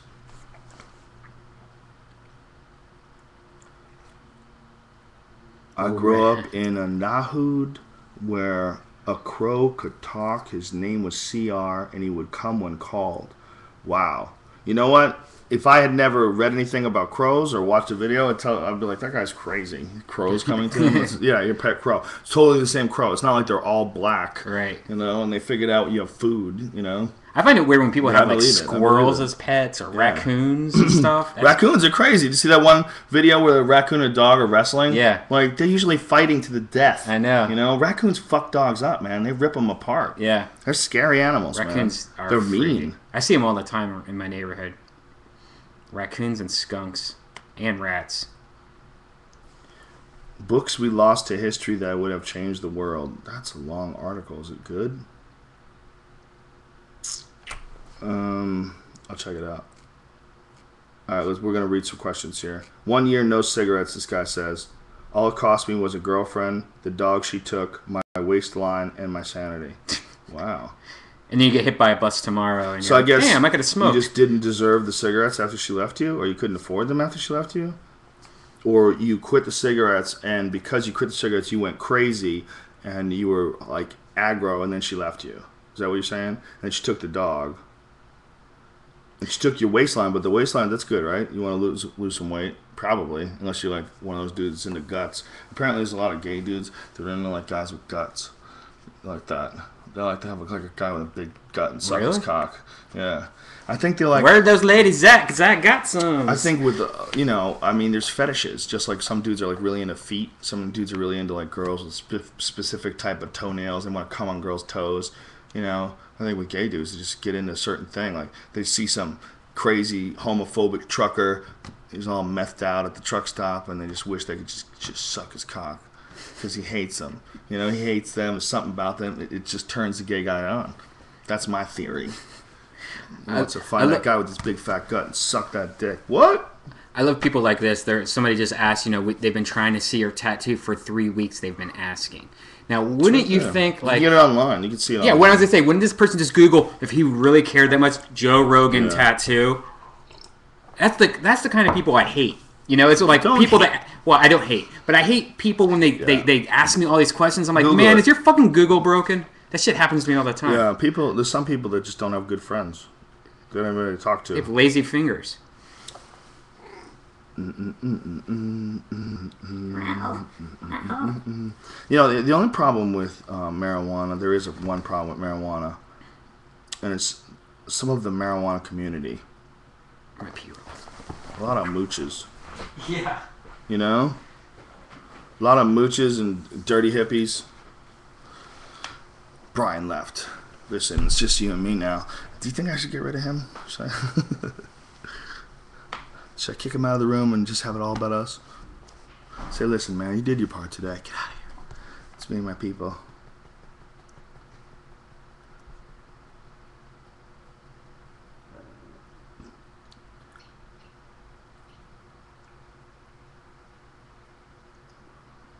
All right, this dude is saying, I did a job. CT Dirt says, I did a job, and these people fed wild raccoons, and they scratched at the door like a cat. Wow, that's crazy.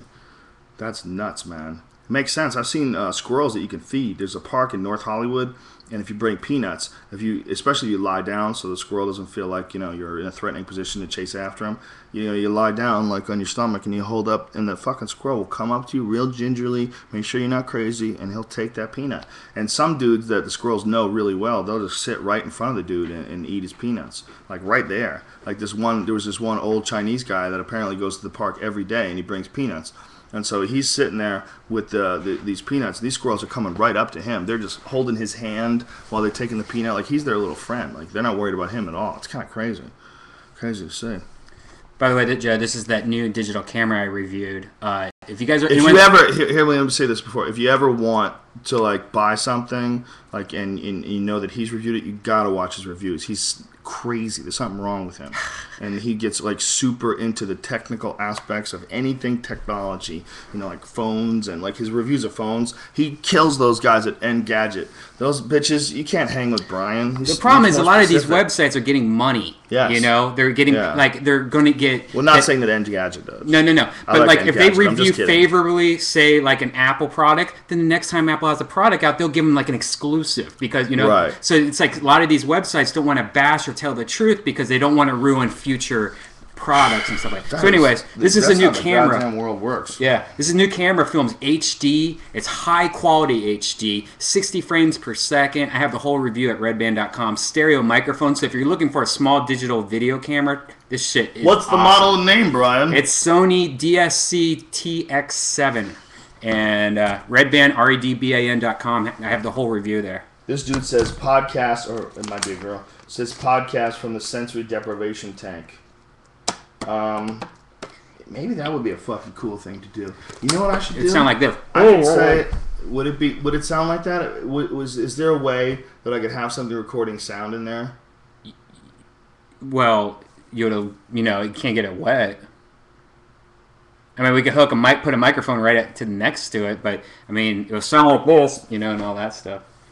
Because it's echoing in there? Yeah. But who wants to do it? Why would... Oh, you mean just lay there and talk? Yeah. Well, we could just turn off the lights here and you can talk in the dark. No, it won't be the same. It won't be the same. No, I'm going to totally do that. Wouldn't that just defeat the purpose of being in an isolation tank? No. Because you would be too focused on talking to people? No. Because it would be talking to people, your mind would work so much better than it works with, sitting in a normal environment like here, talking to you, and sitting on a couch, and the lights, and the laptop, and all this input coming in. You don't realize how much this has an effect on your ability to, see things clearly. And you see things very, very clear in that tank. And I think if you're in that tank and you just start talking, it's going to fuck up a little bit of the experience because you're going to hear things. You're going to hear yourself both in your ears. You'll hear it in your ears, and you hear it in your head. You've lost your mind, Joe. No, but I think it'd be kind of cool to do. I will do that. We're going to figure out a way where I can do a podcast someday from the sensory deprivation tank. And by someday, I mean within a month. I don't mean when I'm old and ready to die. Hey, gay band. The original question 3 weeks ago was, why does Joe not always wear long sleeves? Well, hey, retard, go Google that. Because I bet you Joe's answered that. Wow, how mean. I thought that was totally really was unnecessary. He called me gay, man. I'm allowed to say something back. Wow. Don't you Someone think? says you're an asshole, but look at I can't take him seriously because he says Brian is a FKK a-hole if you ask me. Well, I'm never going to ask you anything. If that's what you write, an FKK a-hole, that's really you? I can't talk to you, dude. Brian's the third wheel. How dare you? Brian's a very talented video. Redban has too much negative energy. He doesn't have negative energy. His negative energy is like the safest, most non-dangerous negative energy ever. He's a nice guy. Leave him alone, you fucking creeps. Why won't Dana let you show your talent in the UFC? No, it's not that. It's a distraction. It's not necessary. You know, it's not about me. When I'm on the UFC, it's 100% about those dudes that are fighting. I just try to do my part, my commentary, and explain and be enthusiastic and be appreciative. But it's not about me. You know, that's why I dress like such a retard. I'm not trying to shine. I'm wearing a nice suit. You know what I'm saying? Look at my cufflinks. Look at them diamonds. I'm not trying to look good at all. I'm just trying to just do my job. What's important is not me. What's important is these guys fucking throwing their bones at each other in the octagon. It's not me. What kind of weed did we smoke before the show? Well, Mr. Federal Agent. That's one of the funniest things that I like when someone will ask a stupid question and someone will go like, laziest homo ever. You know? Laziest pedo ever. Laziest DEA agent ever. And it's like become like a standard, like I don't know who was the first one to do it, but I've seen it on many forums. Right. I don't know where it started from, but so many people do that now. Someone will ask a dumb question and someone will chime in. You know, chime in with that. I mean, it's really funny. Like, whenever people ask, like, drug questions, like, hey, man, if I'm in Tallahassee, where can I get DMT? And someone will write, laziest DEA agent ever. Right. It's become a part of, would you say that's the lexicon? How would you say? The vernacular? What else, Brian? See any good questions? What kind of weed do you smoke before a show, man? Hey, yo, you want to smoke? What kind of weed you got? The kind that comes from California. That's the funny thing they was talking about. Marijuana supporting these Mexican drug cartels. What are you talking about, stupid? The pot that I buy is bought. This guy's growing it right over there. You can go to his house. I'll show you where he lives. Who the fuck are you talking about? He's not Al-Qaeda, and he's not a Mexican drug lord. He's right down the street. He's a nice guy. He's got plants. He'll sell you them. He waters them. He puts fertilizer and shit. He does a great job. The fuck, man. And it's great. There's a website called weedtracker.com. We met those guys in San Francisco. Yeah. But each store has a own forum. And so, like, you like find which stores near your house, and then you go to this has like a little website just for that store. And every day they'll say, we got Trainwreck in. This is our specials, you know, and stuff like that. And it's great. People review it. Oh, it's incredible. It's amazing. I mean, it's so, at this point, it's so free here in California that it literally is like pot is legal. It's just... It's very close, right? Like, what's in between? Close. Like what's... Well, they've passed one step of a multi-step process to making it legal for responsible use for adults over, you know, probably over 18 or 21. I mean, it should be over 18, I think. I think that's reasonable. You know, like alcohol, I think alcohol should be 18 with supervision. Meaning, like, you know, it should be okay for, like, your dad to give you a beer when you're 18 years old, you know, or you come with your dad to a place where his buddy has a bar and, you know, just gonna come with my boy, he's gonna have a beer, he's never had a beer before. You know, slowly introduce him into the world and make it like it's no big deal. You gotta learn how to hold your liquor, okay? You know, understand? And learn it from your fucking father, you know what I'm saying? Like, as a young man. Like, let him take away all the mystique of what alcohol really is. And that should be the same thing with weed. The real problem with anything that affects your mind is that we don't have enough people out there that are explaining to people how to manage that shit. And with alcoholics, at least they have Alcoholics Anonymous, and, you know, they can help guide you back on the right track. But, you know, there's no people out there that are telling you, you know, like, explaining to you how to incorporate weed successfully in your life for the maximum benefits. You know, I mean, shit, maybe we should write a book about that, because it's a fucking good idea. Because what really we need in this country, and it sounds like all spiritual, crazy voodoo, but we need shaman. And what a shaman is in the Amazon rainforest, the guys who make the ayahuasca, it's a dude who's been there, done that. He's done it 1,000 times. He knows what to expect. He knows what's going to happen. He's not scared of it. He enjoys and welcomes the experience. He can talk you through it. You don't have to freak the fuck out. This guy's going to help you. He's going to sing songs, going to comfort you. They're going to play the drums, and you're going to get to talk to dead people.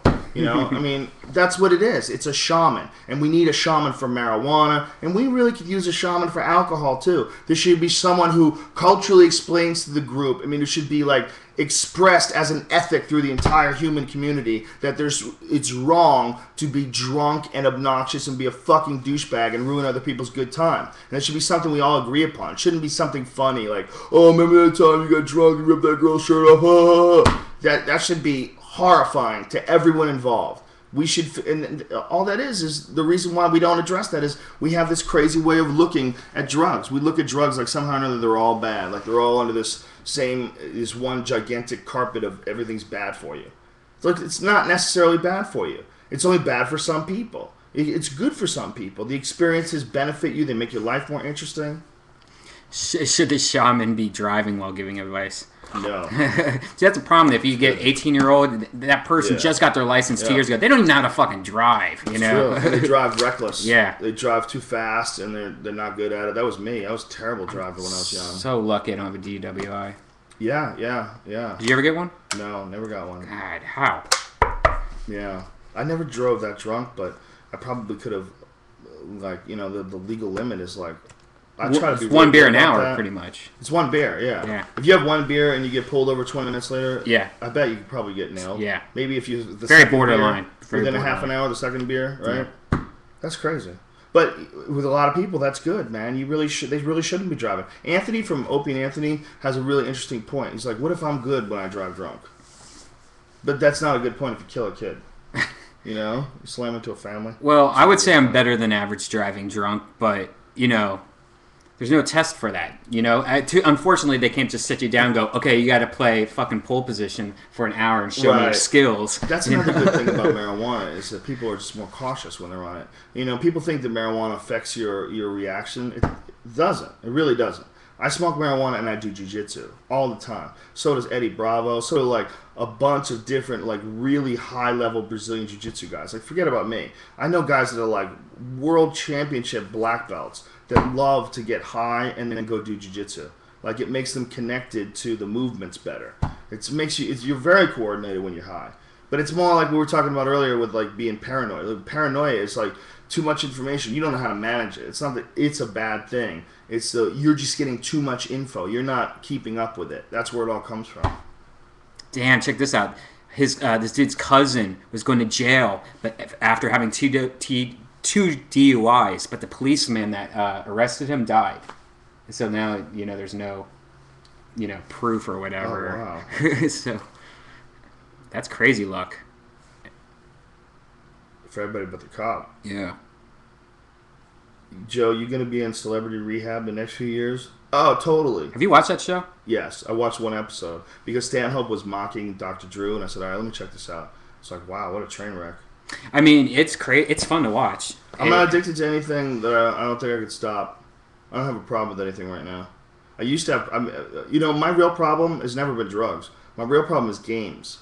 I have a serious addiction to video games and to pool. Pool, I think, is a little bit more meditation because it's a lot of hand-eye coordination. You have to steady your nerves, and it's all controlling the ball. But I get obsessed with games. I used to play Quake. And I used to play, no bullshit, 8 hours a day, at least. Every day I was online. I loved it. And I'm avoiding that on purpose. So if I had a thing that I needed to kick at any point in my life, it was never drugs. Drugs weren't ruining my life, but video games were kind of ruining my life. Not ruining it, but it was becoming an obsession. The problem is I enjoy the fuck out of it. Quake is so goddamn fun, Have you ever tried to quit caffeine, though? What's that? Have you ever tried to quit caffeine? Yeah, I've quit caffeine. That shit's hard. It is hard. When I realized I needed to quit, I was writing a blog a day.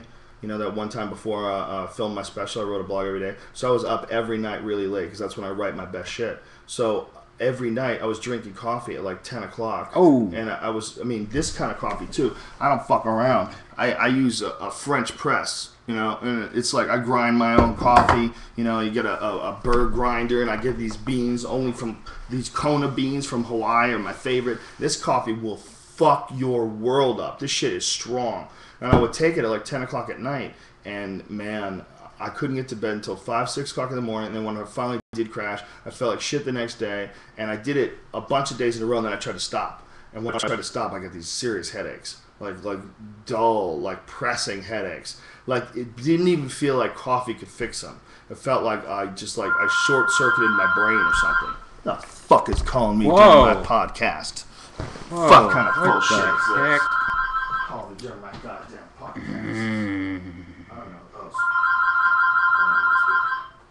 I'm not answering that. My apologies, ladies and gentlemen. Don't you feel less energy doing exercising after you smoke weed? No. I'm the opposite. Especially if it's a good sativa. That's smoke what weed, people I'm like, don't know. People that are outside of California, most of what you're getting is called indica. And indica is a very different kind of marijuana than sativa. There's two types. There's indica, which is like relaxed couch weeds, like, yo, dude, just go and chill. You know what I'm saying? That's OG Kush weed. That's the weed that makes you want to eat and fuck up your diet. Man, fuck the diet. But sativa is, I want to watch a documentary. Sativa is, you want to watch The Cosmos and see Carl Sagan on TV. And Carl Sagan, by the way, smoked pot every day. That was his shit. And Carl Sagan was a huge activist and advocate of marijuana and enhancing perceptions with it. Bitch, this guy, the chit, I understand that you and Brian had a little falling out, okay? Let's just be nice, fella. There's no need to get crazy. People are so emo. Yeah, there's a lot of emo people. The Mark Gaden. I wonder which guy's got the Mark Gaden now. A lot of people have the Mark Gaden. It's Mark. No, I heard it's not. Sounds like goddamn questions. This guy says, I grow 2 strains of sativa. You're right, Joe. First of all, don't ever say you're and spell it like that. You are. U-Y-O-U. And he didn't spell you-are, which is the gayest way ever. What are you, a little girl texting? You're. I hate that. Y-O-U. And it's not an R. There's an apostrophe, and then there's an R-E. It's short for you-are. It's not short for something I own, you motherfucker. Have you been playing Quake Live at all? I fuck that up all the time, though. Everybody the does. You're. Yeah. Sometimes I do it, and I'm like, make a mistake. You're writing. Yeah. Especially if you can type fairly quickly, things come out all fucked up. So I was thinking about getting a regular phone, a skinny, like, Razor phone. Right. And on Verizon Network, and then getting the iPad. So, like, if I'm, like, out in my car, let's pull out my iPad, have a better internet, but have a solid phone. So back. you're going to go back. Go back, I think. Just because a phone. But what if someone sends you a picture or a video on your phone, some asshole? Well, all those oh my do God, that I now. can't believe this. Check this out. All those do that now. Yeah. You know? Why did they go with AT&T? Well, you don't have to. You don't? No. You go with Verizon. Well, here's the iPad? thing. No one's thinking of this. They have those MiFis now. So you just have your MiFi that has Verizon Network, and now you have Verizon anywhere you go. You know? Really?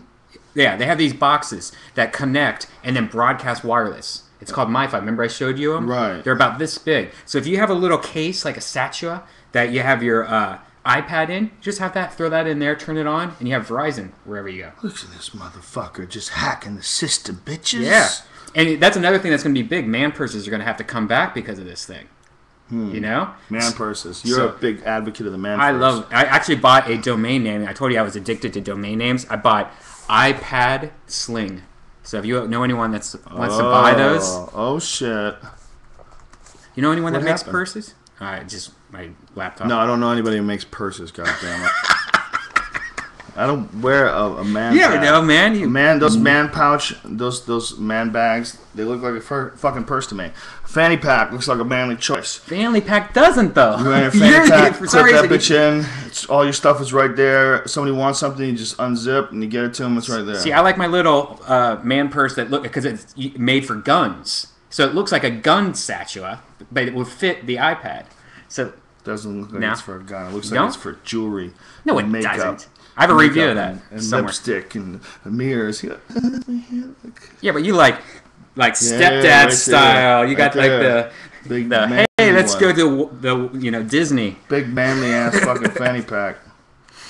I like fanny packs. I wear them all the time. You should People have a don't believe fanny I pack do. company, and then you could also sell iPad slings. I don't want to sell an iPad sling, Brian. I'm not buying the iPad. But if I didn't have a Kindle, I would see what you're saying. But what if you want to buy a portable DVD player for the car or something? You're like, you want a good one though. It's like, wouldn't you pay a little extra if you could download the movies while you're in the car? Okay, first of all, how dope would it be if you had a screen in your car that's that big? No, you can do that. You can make that the screen in your car. You can install it as a screen. Yeah, you could totally do that. I was thinking that on the way over. Imagine that GPU. That might be the greatest thing ever.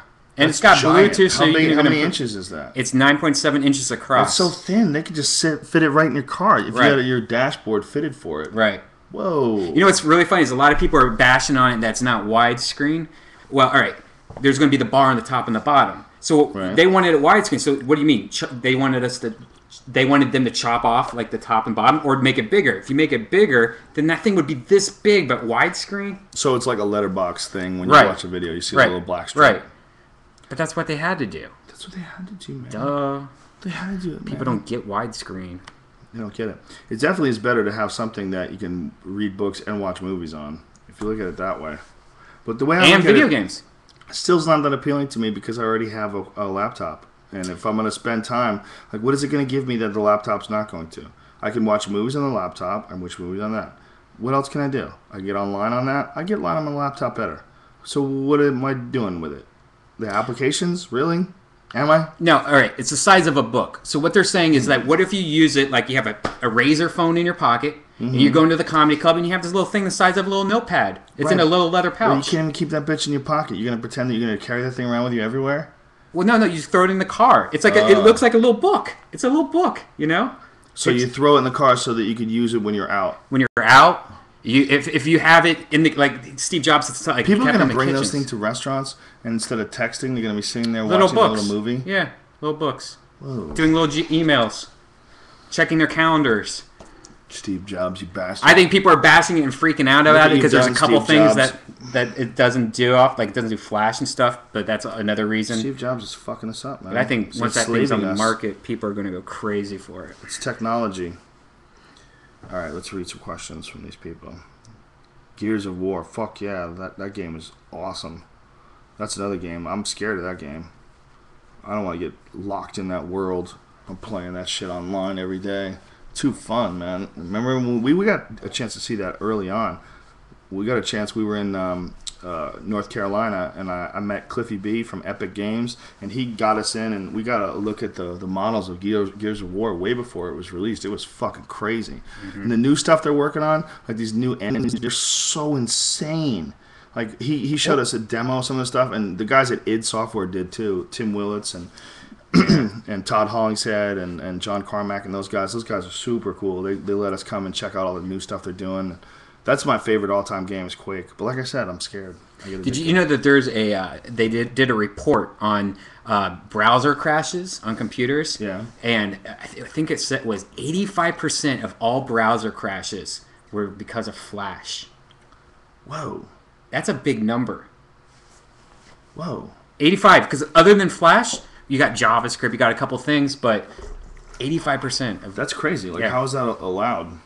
Well, that's just it. People are freaking out about something. It's a plugin, you know? HTML 5.0 is about to come out, which will make Flash pretty much unnecessary. Why? How does it make Flash unnecessary? Well, the problem is they started using Flash back in the day because that was an easy way to take video, put it on the internet so anyone can watch it because people's internet connections kind of sucked and it was in one format. What HTML 5.0 does is pretty much make, I think it's H2.64, like the video will just play in the browser, kind of like how a GIF works. Animated GIF will work no matter what because it's made in the coding of the browser. So this will make videos and stuff like that just be in the coding and just work. Right. So and guess who's making or editing the HTML 5.0 coding? This is kind of interesting. A guy that works at Google and the guy that works at Apple. So you have long had this theory that that there's a battle going on between Apple and Flash, and you think that one of the reasons why Apple has such a hard time working with Flash is to make it shitty on purpose so that people move away from Flash. Well, I think that's a good theory, definitely. But the big thing is that like no one in Silicon Valley works together. Like Amazon and Apple, and they're all not working together as a team. Right. They're all like having to fight and do and the opposite of what this person's doing. Like if Flash releases a new plugin, that works with Firefox or whatever, but doesn't work for Safari. They're trying to work for Safari, but Safari changes something and then it fucks all their shit up. And it's constantly like that with everything in Silicon Valley because they don't work together. They don't work together. You just think it's odd that they're working together. Are you sensing a conspiracy, Brian? If so, please say it. I'm sensing Flash is getting pushed out for some reason, mostly because of the security reasons. It's very open for you can get hacked and security with Flash and stuff like that. And I think it's getting pushed out, especially when HTML 5.0 comes out, which is probably coming soon. HTML 5.0 can't do what Flash does, buddy, and it's proprietary codec. It's what? This is what this guy says. Filbert 007. Whatever. Yeah, go Google search HTML 5.0. Go look at Wikipedia or whatever, and it'll even explain it in there. It's pretty much known that once HTML 5.0 comes out, that Flash, for the most part, is going to be hurting. Okay, well, the gauntlet's been thrown down. A challenge has been made. YouTube has already switched over all their videos to 5.0. What is this guy's asking? So has Vimeo. Vimeo.com, I believe, just switched over to 5.0 ready. Meaning that's why YouTube now works on your iPhone. Hold on a second. This guy's asking a question. What's with the censoring on this social message board? What is the censor? It's like if you try to Twitter something and you swear, or on this, will it change it? Maybe. Is that why that guy wrote that? Fucking like that? Oh, maybe. I don't know. Is that true, folks? You can't swear on this? It's probably a setting if there is. Oh, it has to be a setting. Please tell me that's a setting.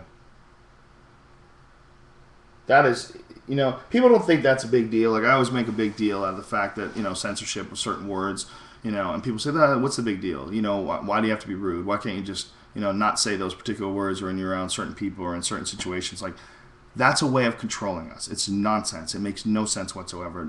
Words don't mean anything other than intention.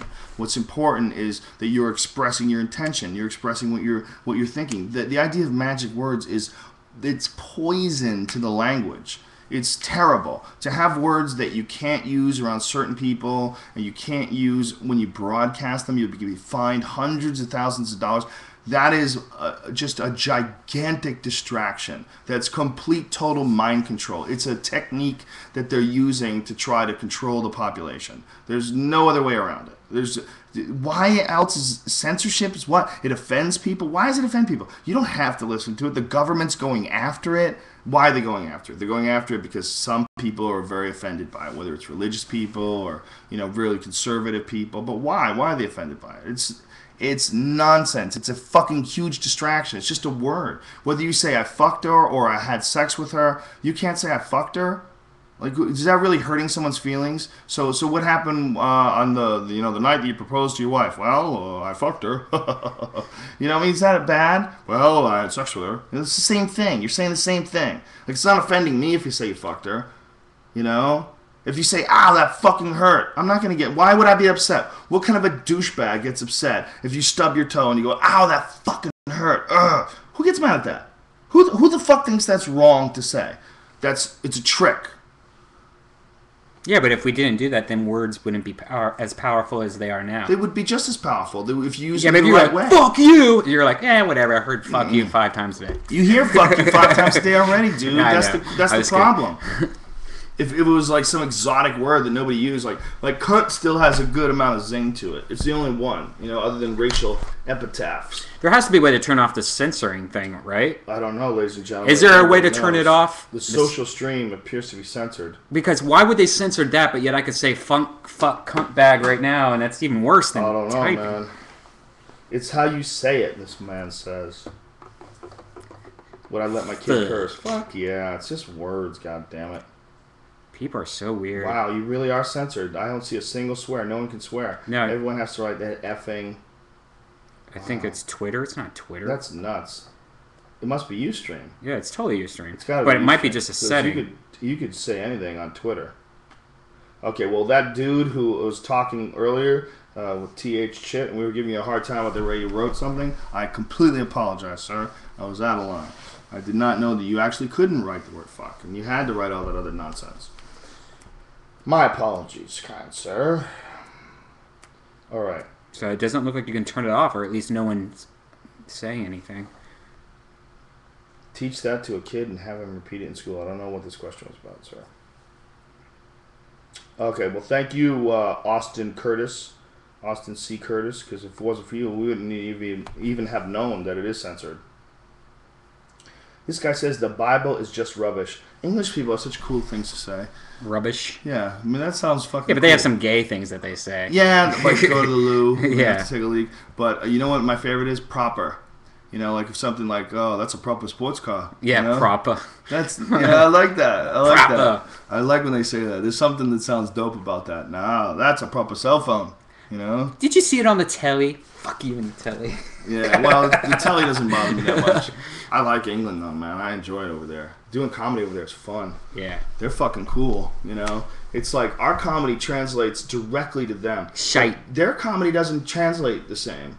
You know, like their stand-ups don't translate as some of them make it over here. I mean, obviously, Sacha Baron Cohen, who in my opinion is one of the funniest guys of all time, but he's not really a stand-up comic. He's like a crazy prankster, hilarious guy. You know? Do you see somebody was fucking a chicken on a subway yesterday, and somebody recorded it on video, just like you know how Sacha and those. It's one of the signs of the apocalypse. Yeah, that's what that shit is.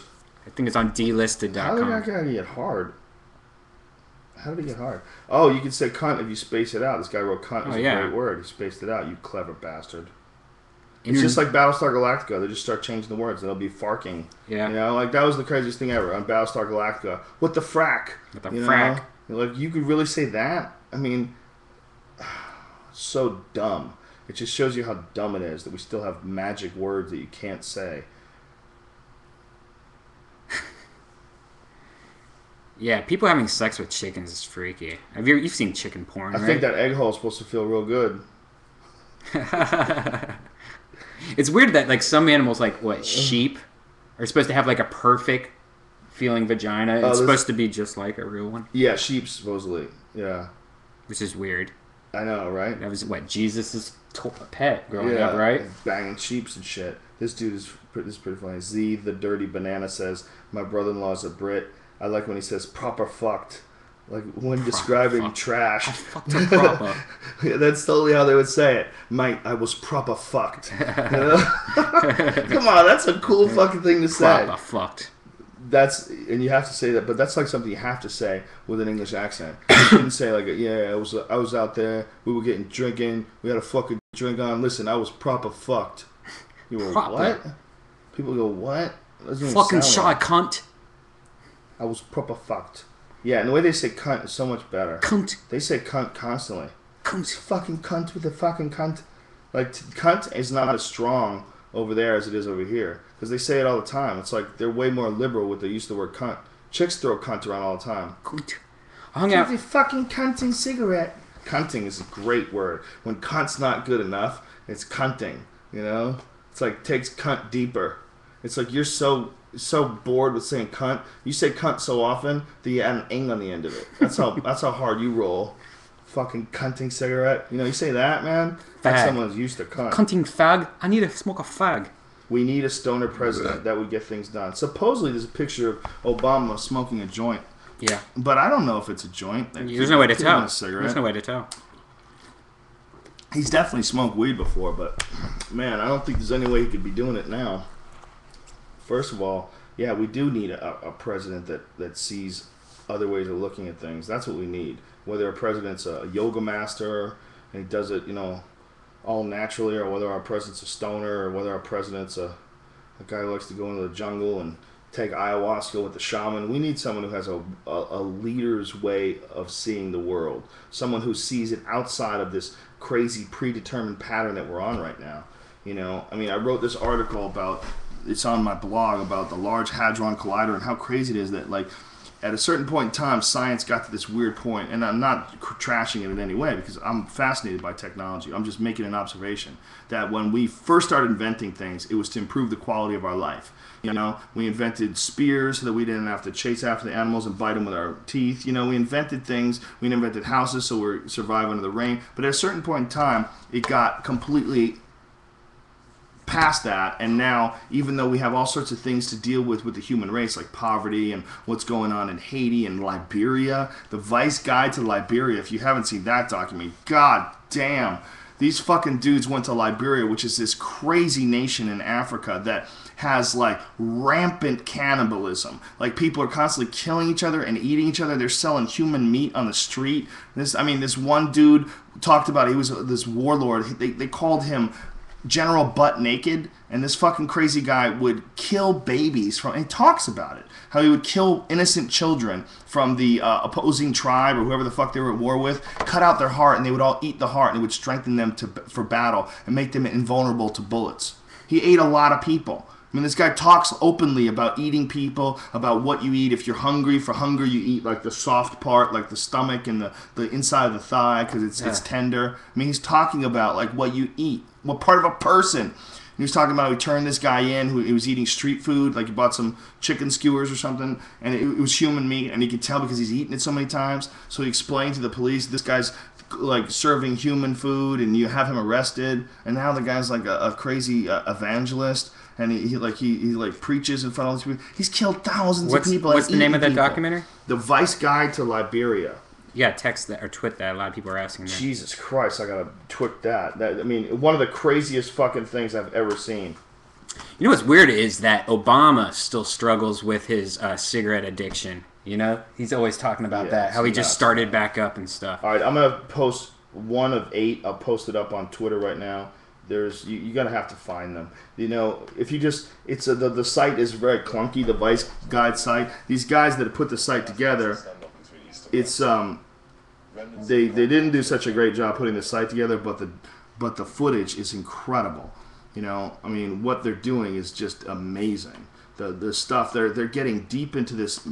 Like Liberia is like literally like a scene in a horror movie. Like, it's like a lot. They went to a brothel in Liberia, and it's just like Saw.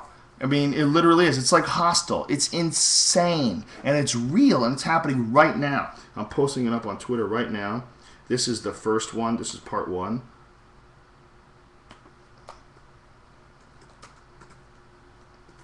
But it's, I mean, it will change. The apocalypse is here. It just hasn't hit America. It's here. It's in Mexico. It's in Liberia, it's in Haiti right now. It's all over the fucking world. There's big crazy shit is happening all over the world. This is not happening in America yet. You look at how Liberia is, that's going to change the way you look at everything. The fact that this could go on today in 2010 and not even have it be like a subject like that makes the 5 o'clock news, you know, that it's more important to find out, you know, some new girl that Tiger Woods fucked. You know, I mean, really, there's people in Liberia that are eating people on a regular basis. It's fucking crazy. Wait till you watch it. They show it. They show a guy with a human heart. They show a young kid talking about, oh, that's the good meat. That's the good meat. The person talking about eating your enemies. Whoa. What the fuck, man? It's pretty heavy shit. All right. Who the fuck is calling me, Joe. Motherfuckers. Put your home phone on vibrate. All right. Oh, what happened? It went away. I apologize, ladies and gentlemen. My bad. Damn, I was going to ask you something, but that totally... Well, you know what? You see me every day, motherfucker. Let's get some questions from these folks that don't even know me. Well, I've been trying to ask you questions from these questions. Oh, okay. So let's go for some. But now I forget what I was going to ask you. It's a fine line, ladies and gentlemen, between letting the rant come out, letting the ramble, and I want to answer your questions. But, you know, every now and then I get something, a rant comes, and I think for entertainment purposes, it's best to roll with it. Have you talked to Stanhope lately? I have not seen Paranormal Activity, but I want to. Yeah. I haven't talked to Stanhope in a while. Last time I talked to him was probably a couple months ago. He was telling me he was going to come into LA and we were going to try to schedule a crackle. The show that never goes anywhere. We have to do that soon, man. Let's get cracking, son. Seriously. The Crackle Show? Yeah. Not tell people. We can't tell you what it is. Yeah. Do you watch the Pakistan gun market thing on Vice TV? No. The only thing I've seen on Vice TV right now is that Liberia thing, but that what those guys are doing is incredible, and I've heard all their videos are incredible. Vice Guide to Liberia. And again, I just posted it on Twitter, but if you just go to vbs.tv, that's their website, and they have so much different shit there. It's incredible. These guys have giant cast iron balls.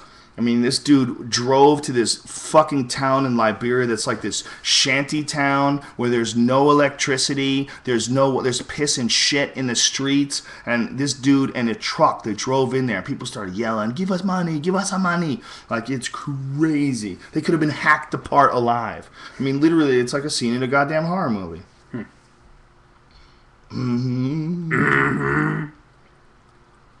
Oh my God, why? The girl says from the video of Chimp eating monkeys. Because you need to know.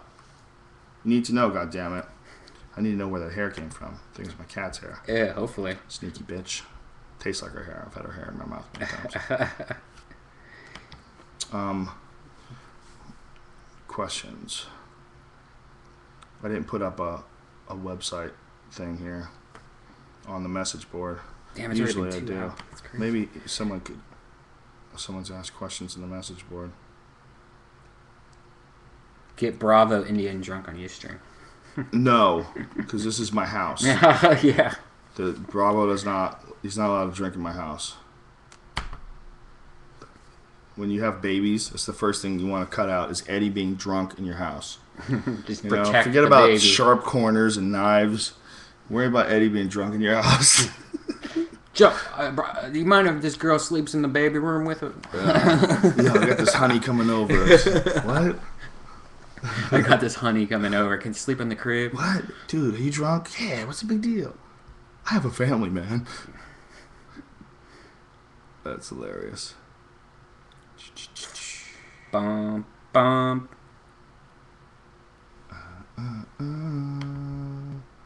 Okay, let me answer a few more questions and we're going to leave soon because we've been doing these for 2 hours and that's how we're going to keep doing it. In the future, we got a bunch of them that we're going to figure out today how to get up on iTunes. We record just the audio portion of it separately. Any news on your website? I got a crazy website designer. Who knows what he's doing? He's working on some crazy shit. When it comes out, it's going to be dope though. So I'll leave it for now. But in the meanwhile, Brian may build a bridge. He may build a website to bridge us between this website and the future website, because he's chomping at the bit. Yeah. So, what is your review page? Is it is your MySpace? Is it Let's Find Jesus? They're all on Redban.com, or if you just want to check out the video part of it, because I have a written review and a regular video review. But if you go to YouTube/Let's Find Jesus. Okay, but they can go to Redban.com. Redban.com, it's all on there. Okay. REDBAN. REDBAN.com. Seriously, if you ever want the best review of the droid I've ever seen is his review. He breaks that shit down. I was talking about this today with customer service. Like, technology hasn't helped us in any way. Trying to, like, when you're on the phone going, no, D like dog, B like boy.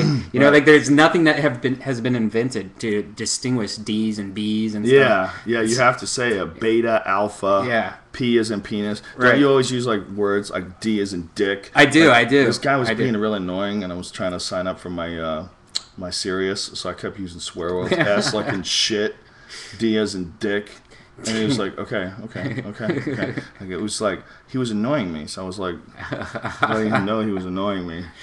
That's hilarious. He was just being so unhelpful. Like, when I was talking to him, I'm like, listen, man, I've been a customer for a long time. Why are you being awkward with me? So, I was holding off for the Verizon iPhone, since that didn't come. Should I go with the pre, or what should I do? Yeah, Verizon fucked us. We thought that we were going to get the Wednesday announcement. Yeah. And it was going to be a new... I'm going to check a look at the pre, because like I said, I like this for the phone, but it's pretty much, You know what the pre also has? It has an option to be a MiFi where it broadcasts Verizon network. Really? So if you get the iPad, you could broadcast Verizon network and then connect it. That's pretty badass. I like the Pre too. I like it seems to be as responsive as an iPhone. Yeah. It seems to be the only one. See that video? They opened up 50 applications at once. You can't do that with this fucking clunky hunk of shit. This is like, seriously, this is like a dumb knockoff from a third world country. Storm 2. Yeah. Not even like, you ever see those fake, the Storm 2 is. Have you seen those fake iPhones they make in other countries that are just clunky hunks of shit? You know, that's what this is like. It's like, it's so behind the iPhone. Tor 2 come out yet? Not yet. That's what I want to get. February 3rd, I believe that comes out. I might not get that though if the Palm Pre is, because I like the way the Palm thing slides out. Pre. The screen is way nicer. Plus, I've always been a fan of Palm. It looks like they got their shit together on this one. Palm, did you get your shit together? I hated the last one we had. Remember, we all had Trio 700s or whatever. We all had that, but we thought it was the shit when at first. Then it started freezing up all the time, and then we were fuck this phone. Yeah, I think I might get that. What can we see in your book when it comes out? Unfortunately, I don't have any fucking pictures of when I was younger. Not very, very, very few. But it was all about the road, about doing stand-up when I first started out. I just got a bunch of crazy stories that I thought would be a good first book to write. You know, it's basically just crazy road gigs, like trying to make it as a stand-up comedian. You don't realize like how strange it is. Like it's such a crazy life, and it's, you know, you don't know what's going to happen. You don't know where you're going. It's the most unsure way to make a living, to try to be a professional stand-up comedian. Pre is not all that. Can't open that many apps. What are you talking about? Yeah, stupid? what are you talking about? There's a the video. Pre Plus, it's online. Just go watch it. The old one, you couldn't open up that many gaps, but the Pre Plus has much more internal memory. You need to be on top of it to have this conversation with Brian Reichel, man. Yeah, the Pre Plus can actually, there's a video of somebody opening up 50 apps at once and then still playing Need for Speed. Yeah. Hey, you guys should put up a contest for people to be on your show. Laziest stalker ever. See? I just did it. Is Alex Jones an agent? Yeah, people always want to know that. Actually, he's Bill Hicks, and that's true. Stanhope is in Austin today. He should have stopped in to see Alex Jones. Would they get along? Yeah. They're friends. Stanhope and, Alex is friends with both of us. We all talk about how crazy he is. But last time Alex Jones got on the stage or something like that. Yeah, that was like a couple years ago. I have video of that. Yeah. Alex is crazy. He's a nice guy, though, isn't he? Alex? Oh, I love hanging out with the dude. He's fun to hang out with. But I every time I'm around with the guy, I always feel bad for him because I feel like I'm like, just relax. You know, just calm down. You know, he's turn off. Strong. He doesn't turn off. Very high strung fella. Loves the UFC. Whoever's doing Mark Gaden's not that funny. Right? No. Must be angry Amadeus. How dare you? La, da, da. Did I watch the State of the Union? Any thoughts? I didn't watch it. Did you watch it? What? State of the Union? Who cares?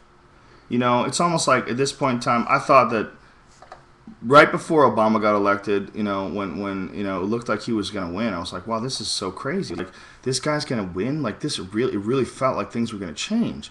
You know, it really felt like, wow, maybe voting is real. You know, this guy can get in office. This guy's a black guy from a single mom, and, you know, and the way he says he's going to get everybody out of Afghanistan and get everybody out of Iraq, and meanwhile, he hasn't done anything. Well, he also said when he was running, like, this is a long road. You know, I've got a lot on my road. He never said it was going to be quick. Like, when he was, you know, he's said this the whole time. More troops to Afghanistan. Yeah. You know, and I'm not a military expert, but what we have to look at for real is we have real problems at home. We have when you look at the enemy, you look at attacks on America, like there's this big giant distraction that the big fear is things we have to worry about from other nations, from all over the place. There's a lot of crime and violence in America that we got to worry about. Before we worry about crime, you know, a giant group called the Taliban acting to kill Americans, worry about the thousands of people that we kill every day. And how the fuck do we put a stop to that shit? How do we put a stop to senseless violent crime in America? And then we got to deal with the fact that we're right next door to Mexico.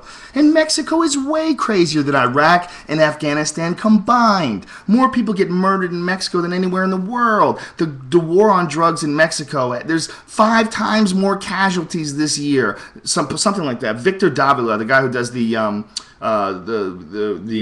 Spanish version of My Job for the UFC, great guy. He was living in Juarez, and he told me it was some crazy statistic. You'll have to Google it, but it was like 5 times more people died in Juarez in 1 year than died in the Iraq War. I mean, it's nuts, man. They're just killing people left and right down there, and the reason why they're doing it is because there's so much money in selling illegal drugs to the United States from Mexico.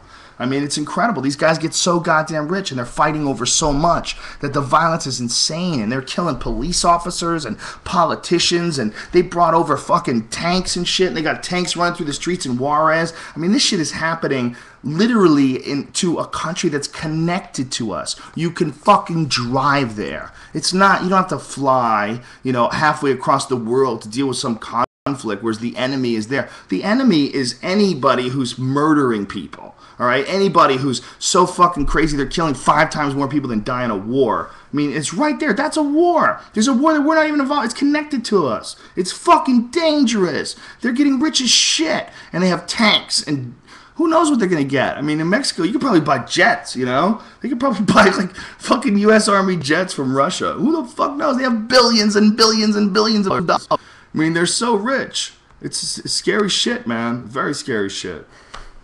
We're worried about what's going on in Afghanistan.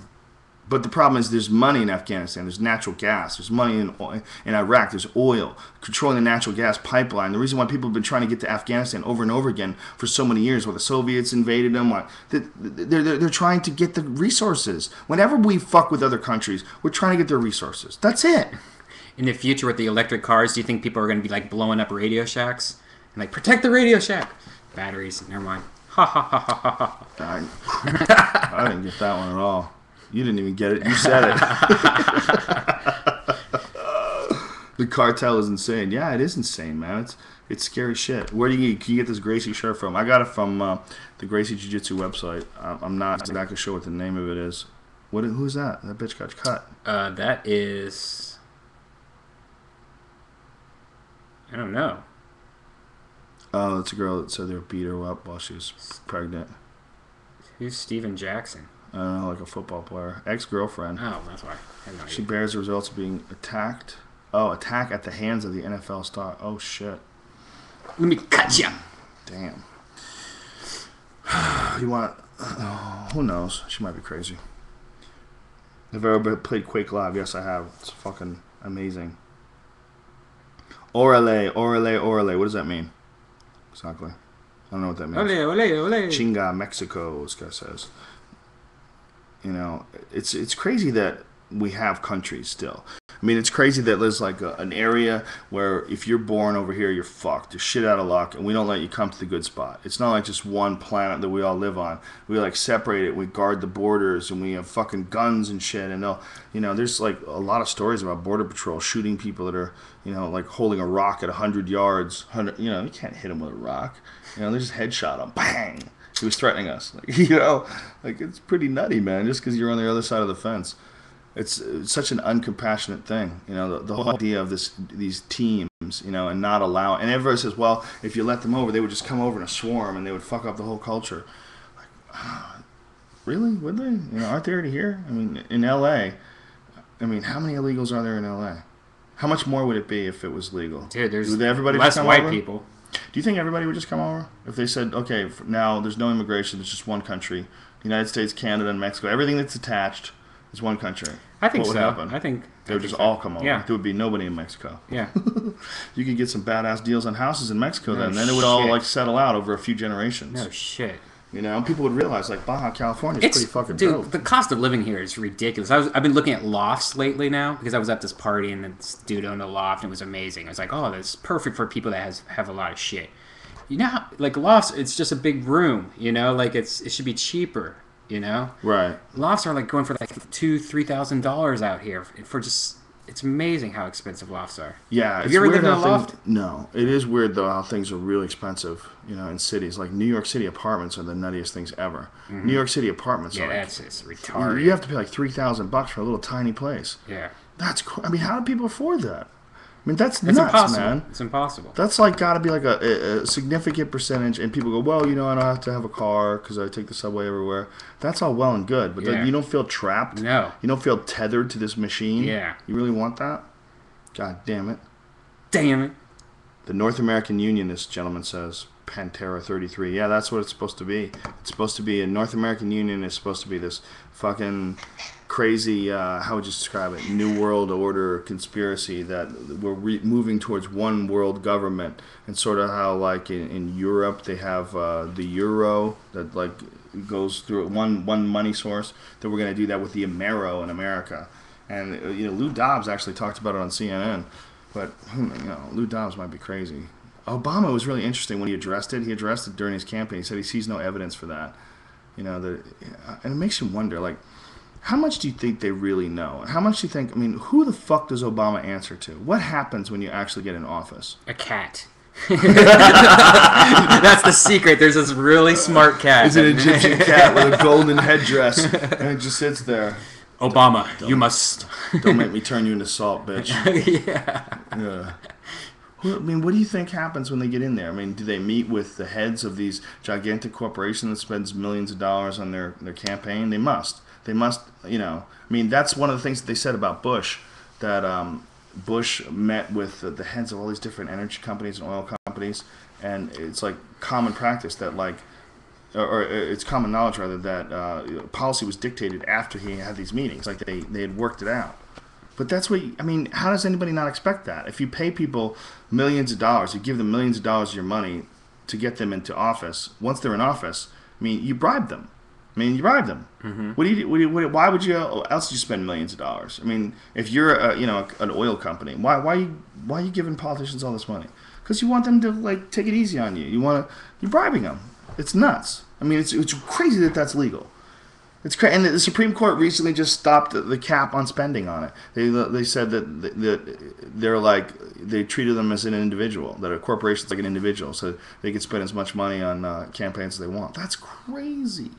They're gonna have all kinds of nutty ass commercials like that talking dog commercial that they came up with. Didn't Obama just put a spending freeze though on a lot of the money last week? I thought that was that whole thing. I don't know. He probably talked about it last night. If we have no idea. He was horrified by it. I'm sure he was talking about it, but I think that's also just because people were horrified by it. I think they just got so greedy and horrific that they needed to take a step back. They go, listen, we fucked up. This is like people might storm the White House with guns. This is getting crazy. Like now, even people that run the corporations are like, really? They're gonna let us do this? Is this democracy? Is this really what the United States was founded on? Ustream this week doesn't seem like it's been fucking up. Has it been fucking up at all? No. Ustream looks fine this week. Does anybody have a problem with... we were ready to jump ship, you dirty bitches. Maybe it was the storm last week. Maybe that... It could have been the storm last week. It could have been this, Obama did right after the budgets got increased by 35%. That's what this guy says. Obama did what? What was the question? We're saying that Obama put a cap on the spending. He did after the budget got increased by 35%, so they increased it. So they changed it by 35%, and then he put a cap on it, so it made it look like he was doing something to stop it, but really they didn't. Is that what you're saying? Well, it seems like the spending freeze is in 2011, he said. Mm-hmm. It's all fucking nuts, man. That's why I don't follow this stupid shit. It's so complex. Politics are so complex that at a certain point in time, you have to look at your resources. You have to look at your life and go, how much time do I have to deal with this shit? How much time do I have to take care of my children, to pay my bills, to manage my career, to go to the gym, to hang out with my friends, to play a couple games of pool? How much fucking time do you have in a day? And that's why they can just fuck you and keep fucking you. That's why these cigarette and alcohol companies get away with contributing millions of dollars to a partnership for a drug-free America.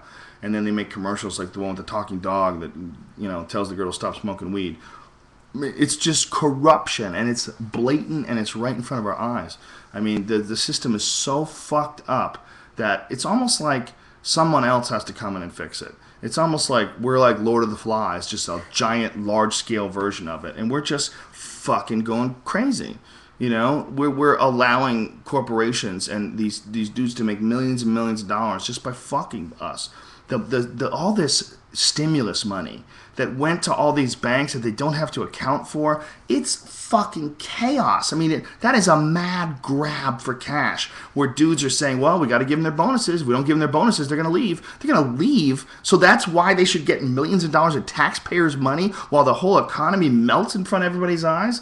Like, that's incredible. They're so bold that they want bonuses while everything's falling apart and going under because they have contracts. And then they say, whoa, we're going to lose them to other corporations. Like, no. What?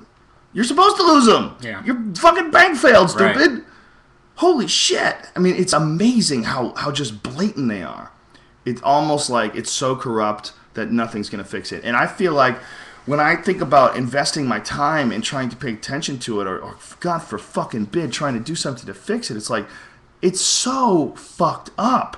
It would take 100 lives of 100 people living 100 lives just to bring it back to baseline, just to bring it back to no corruption. You know, politics in America are so fucked up and corrupt. And when I talk to people that really know about it, like I know some dudes who run some big businesses, and I've talked to them about politics, about what, you know, what campaigns and what contributing is really all about. It's fucking horrifying. It's horrifying. It should be all illegal. It should be illegal for politicians to talk while someone else writes their speeches. Totally illegal. There's no way you should be a guy reading a goddamn script written by 20 experts in English and in the right way to phrase things, and great writers who know how to, you know, mimic some of the responses that people got to historical speeches. You know, like, well, Teddy Roosevelt was in a similar situation. This is what he said, and I think we need to address that. And the founding fathers of this country really knew best. We need to address that. And They calculate it so perfectly to make you interesting. We don't even know who the fuck Obama is. We know that he's pretty cool, calm, and collected. But, you know, until you see a dude, you know, that until we have... Obama does write a lot of his own shit, though. You got to give him that. But it's all nonsense anyway. If he was talking like that in your house, you would think he's crazy. What we need to do as a nation and as individuals, and you'd be like, why can't he just talk to us? Why do they have to talk like that? Why can't they get on stage and go, listen... There's a certain age group that's almost dead, but once they die, I think we're going to be like that. You think so, right? I think so, too. Yeah. I think it's just an age group that if he didn't do that, then people will be like, what the fuck? You know, maybe in 30 years, the president's going to be like, you are, you know? I think you got a good point. Yeah, I think you got a good point. I think that's real possible. I mean, that age group's just got to go. And once they're gone, weed's going to be legal. Everybody before the internet. Pre-internet, oh my God. Yeah. You know, if you didn't embrace the internet, God, you're riding on a buggy, man. You're riding on an animal. Yeah. You know? All that nutty, I mean... Can't we have a president that gets on stage and talks like a normal human being? He raps. This is the... No.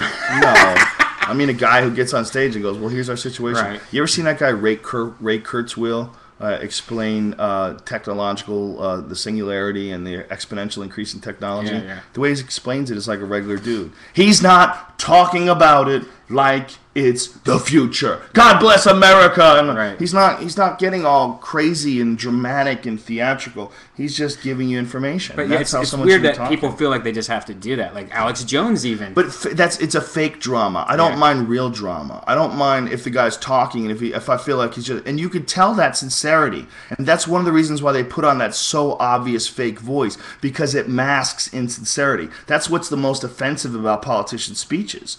If they had to talk, if they had to go up there and go, well, what I want to do is, first of all, I want to end this war. I'm trying to figure out how. We've got to get out of Afghanistan. First thing we're going to do is we're going to set up Iraq. We're going to get out of there. And if he said it like a guy who was just talking to you, you would be able to see where the bullshit is. But by masking it in political speech, in that speech, you know, that mode, that specific, predetermined news pattern. Broadcasters and everyone that we stand at a crossroads. Blah, blah, blah, blah. And when they talk like that, it's agreed that it's going to sound like bullshit. Yeah. And it masks bullshit. I just thought that up, too.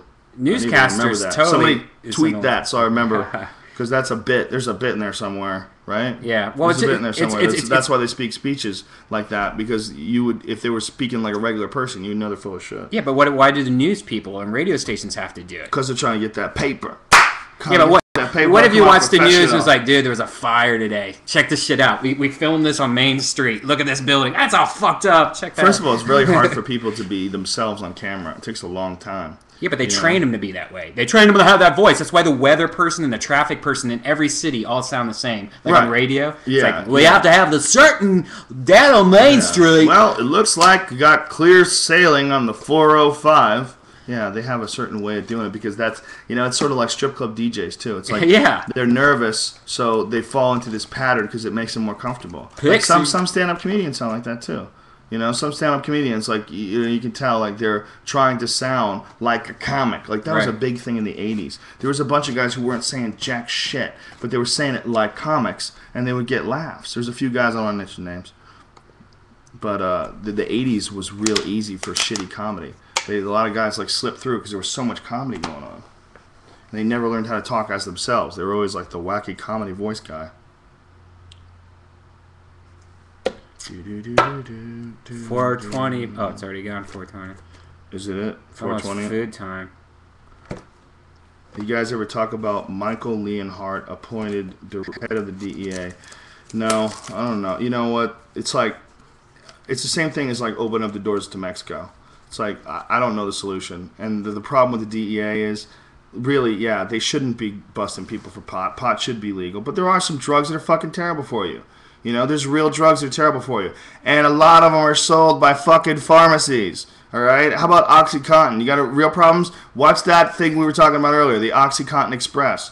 But these DEA guys and all this, they have families and they have jobs, and this is what they're doing. And a lot of them signed up to do the right thing, to try to protect communities. And then they get involved in it, and I think that's when things get squirrely. And, you do realize that, yeah, it is kind of fucking silly that I could tell a guy he can't do this, and I'm going to lock him in a cage, and you think you're doing okay because you're just doing your job. Well, if they make pot legal, that's 50% of the fucking people are in prison for nonviolent drug offenses. Do you just immediately cancel out all their cases and let them out? Or do you say, no, you live in the dark ages, so you're fucked. You lived in the ages when it was illegal. I mean, you'd have to let everybody out of jail. You'd have to let like half the people out of jail.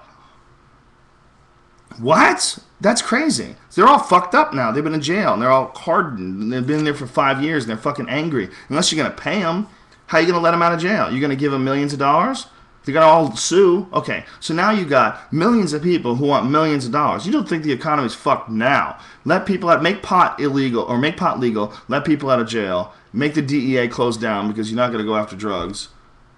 Fuck. It's like the web we have already woven is so polluted. It's so hard to extradite yourself from it. Is that the right word? I was trying to be smart. Immaculation of the you know what I'm saying? Like trying to be immaculate with my structure of my linguistics. You're doing the fake speech thing. Yeah, I was doing the fake speech thing. That is what it is. What's the sickest thing you've ever seen? You, brother. I don't know. I mean, what does that mean? What's the sickest thing I've ever seen? I've seen some sick things. Have you been to the Ronald Reagan Museum here in California? Fear Factor? No, I haven't. You should go. Pretty crazy, Get huh? really baked and go see it. It's pretty crazy that people, like, when I was a kid, Ronald Reagan was a hated man. When he Really? came, yeah, because people have convenient memories. When I was a kid, amongst anybody who's intelligent, I lived in Boston, which is a fairly liberal, very intelligent town, very, high amount of colleges per capita. People are pretty goddamn smart in Boston. And growing up there, they hated Ronald Reagan. When all that Iran-Contra shit was going on, and they made Reagan testify about selling arms, Oliver and he's North. like, I can't recall. When it sold the arms to Iran, I can't recall. I don't recall. You don't recall. What the fuck are you talking about? Yeah. You can't just sit up there and say, I don't remember. That means you did, you fuck. Yeah. You fucking criminal. That guy's a criminal. I mean, that guy was... You're old. Tell him you don't remember. I can't recall. That's crazy. There's a dude named Jimmy Tingle. Who's a hilarious Boston comedian who had a great joke about that. He goes, here's a tip, Mr. Reagan. If you sell arms to people who hate us... jot it down. He goes, make a little note. Put it on your refrigerator. Today I sold arms to people who hate us. And on that note, you fucking filthy savages, I think we're going to end this because we don't want to overstay our welcome for your 4,000, the perfect 4,001 viewers, listeners. You guys are super cool. Thank you very much for tuning in. We will continue this every week. This is, I believe, 5 weeks in a row. And you can always get them. You can always download them off this Ustream channel. And we are going to look into today how the fuck we get everything on iTunes. And then eventually what I would like to do is I would like to do 2 of these a week. Maybe 1 video, and we'll do that and put it on. We might do 1 just straight audio. I'm thinking 2 a week would be better than 1. I want to do it like a regular thing and have it so that you can RSS it and subscribe to it and get it automatically downloaded to your iTunes and all that jazz. Fuck Flash. So that's what we're doing.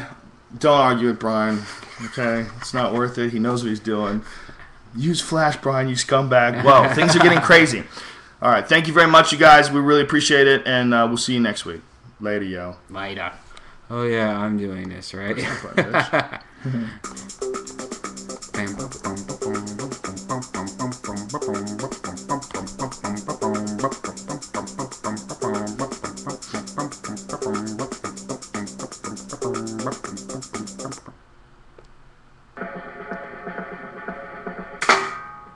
Start showing some videos. Where's the sound coming from? We're still here. The people who are still here, ladies and gentlemen, we will now broadcast only in audio. This is the secret session that nobody told anybody about, but because you decided to stick around and keep your fucking Ustream open, you're here. Ladies and gentlemen, we're gonna keep this bumping. Let's fuck Brian this and I are we're gonna fuck my cat, and we're gonna talk for another 20 minutes, folks. Why? Because this is a goddamn experiment. I want to see how many people stay on. I want to see how many people listen to us with just a backbeat and Brian making cat noises. We're down to 309, folks. It's not looking so good. We're losing viewers. I think we do our best work in the post anyway. You know, people don't have to watch it live. Let's be honest, we're not answering that many goddamn questions, okay? The questions are coming in like a waterfall, and we're trying to keep up, but what's most important is that we give you the flow, you know what I'm saying? We give you the rant, we talk to you, we communicate with our people. What's going on? Committed? I'm committed to you, my friend Adam Kroll. We are committed. How high are we? Jesus in space. I'm as high as Paula Abdul is on the ride home from the pharmacy. Alright, you guys are still here. We got 303, bitches. We lost people with itchy trigger fingers. It's like when you go to the movies, and sometimes you go to the movies and you just don't sit through the credits, but there's some funny shit in the credits, like The Bachelor, or The Bachelor Party. Just called Bachelor. Right? Bachelor Party. That fucking. Oh, the movie. Galifianakis movie. Oh no. The Hangover. The Hangover. You're talking 1970s. Jesus, I don't even know what I'm talking about. It was about a bachelor party. The Hangover. My apologies, but that Galifianakis movie, the end credits are some of the funniest shit. I mean, it's really, really hilarious stuff. So that's what this is. This is the end credits. 305, 306. We're gaining, ladies and gentlemen. Spread the word. Let bitches know there's no visual, but there is a funky techno beat, and they are still talking. And this guy says, I'm on here 24/7. I don't sleep. Wow. Ernie M. Slander, you wild man. Pet my cat for me. Listen, I'll pet my cat when I want to pet my cat, you fucking weirdo. Pet my cat for you. I pet my cat for her, okay? You like our funky beat? Yeah, you like that music? Yeah, I like that beat, man. This guy says, I like radio better than video personally. Imagination. I agree with you. I think there is something about that. I like listening to the radio too, man. I love satellite radio for that very reason, you know. Satellite radio is the shit, but this is basically satellite radio for everybody. You don't even have to pay for it, you know. I mean, I think satellite radio is awesome, and I have, in my car, I have Sirius with the best of XM, so I can get Howard Stern, and I can get Opie and Anthony, and I can get Bubba the Love Sponge, and I can get, you know, Ron and Fez, and I can get POTUS Politics. I can get anything. It's fucking awesome. I love it. So because of that, you know, I think what this is even more exciting, because this is like radio that anybody can do. I mean, Brian and I are just sitting here in my living room, and we got this fucking microphone that we bought at the Mac store, and this is connected to our laptops. I mean, it's so goddamn easy. We don't have a crew, and you know, I mean, if we were like charging you guys a lot of money and we had, you know, we wanted to have some sort of a production value to this thing, yeah, I can understand that. But does that make it any better? When you watch the Tonight Show, do you really give a fuck that there's a room full of people there and everybody's cheering? And do you really give a fuck that there's a band there playing whack ass music at the intros and outros? I mean, what I like about, like, if I watch Letterman, I like Letterman interacting with people. He's funny. He's a fucking funny guy. That's what I like. He could be doing that in his house, and it would be just as interesting. What are you doing? You showing people pictures and shit? No. You going to Duncan Trussell's Facebook page? Yeah, that's tonight. This Thursday? Comedy is Dead tonight. I can't go. A lot of good comics. Got a hot date with the wife. A lot of good comics. Take her to it. Oh, no. Look at these. Look at this she's lineup. Pregnant. I don't want to poison my future baby with... Oh, that is a good lineup. Damn, Doug Benson, Dana Gould, Chris Hardwick, Nick Kroll, Guy Branum, Duncan Trussell, and Natasha Allegro. That's a good goddamn lineup. Yeah. Duncan puts on a good show. That's that one that he does from the funeral. It's the Hollywood Forever Cemetery tonight. That's nutty. 8 p.m. We're promoting people, man. We, you know, like, you know what I'm saying? Like, we got allegiance to our friends, but I can't make money off that.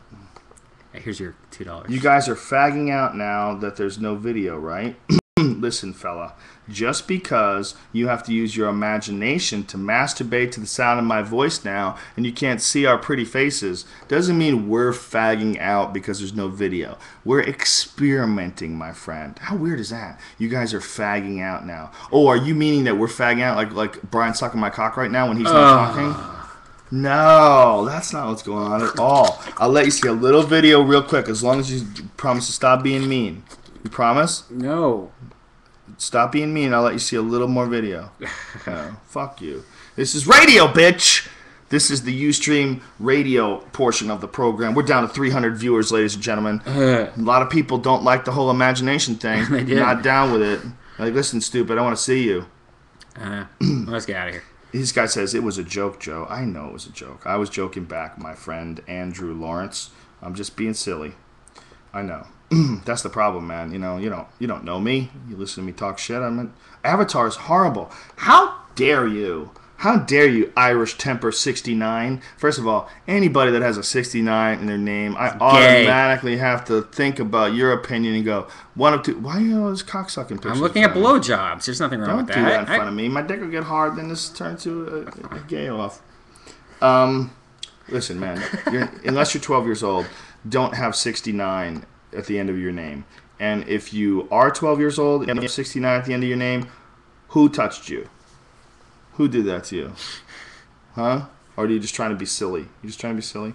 Irish temper. I got an Irish temper, and I love my dick sucked while I eat some pussy. Blow me down. Alright, you want to turn this off? I won't be happy unless you call me Aaron instead of Ernie. My apologies. I did not mean that. Aaron.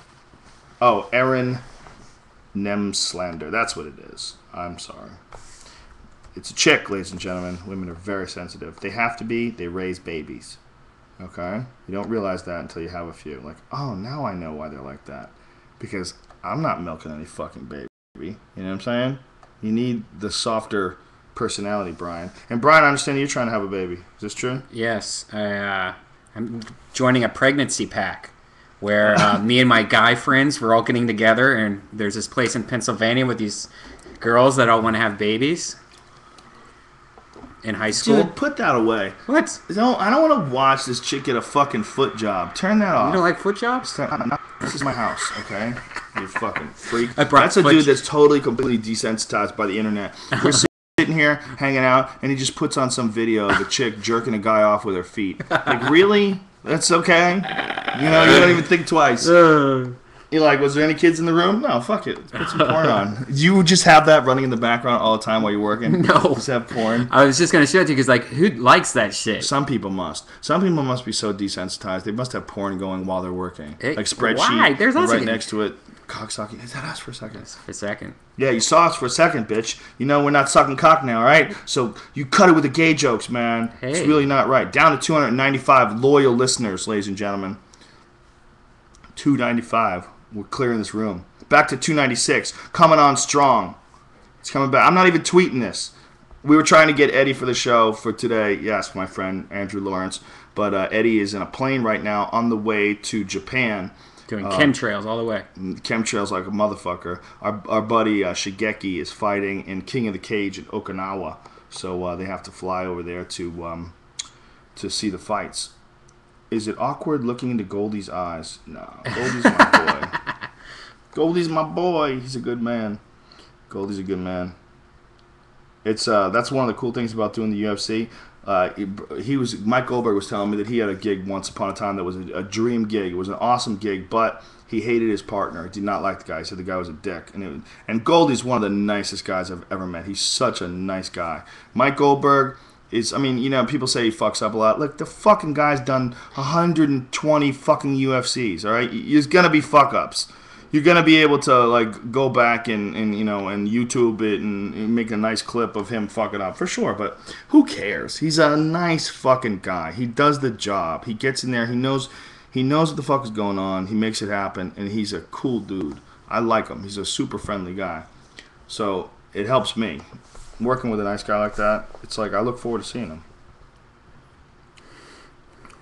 All right. Podcast is the new radio. I think it is, man. I really do. I think that this is the future. I think that the only thing that's separating this from regular radio is you don't have this in your car yet, and that's coming. They've already come up with internet-capable car stereos, and you're going to be able to download podcasts directly to it. And a lot of people, they have setups in their car where they have an iPod, and they download people's podcasts on their iPod, and then they set up where they broadcast the iPod through their car stereo speaker.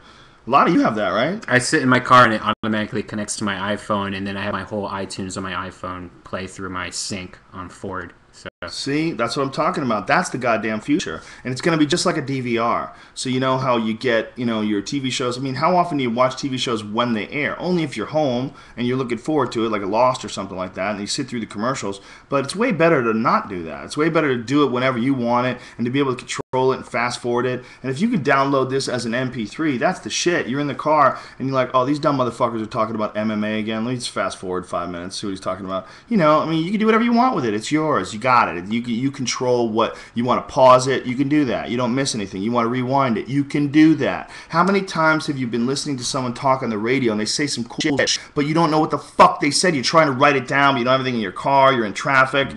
How cool would it be to rewind the radio? Well, you can with this. This is way superior to just broadcasting shit. Plus, there's not signals in the air that kill the bees. Cassette tapes for life. Yeah, cassettes, yo. All right, ladies and gentlemen. I think that's about it. Yeah. I think we're going to end this because Brian's tired, and it's already 4:40. So this is 2 hours and 40 minutes, ladies and gentlemen. So we gave you an extra 10 minutes of actual fake radio. Silence with bubbles and the whole deal. You know what I'm saying?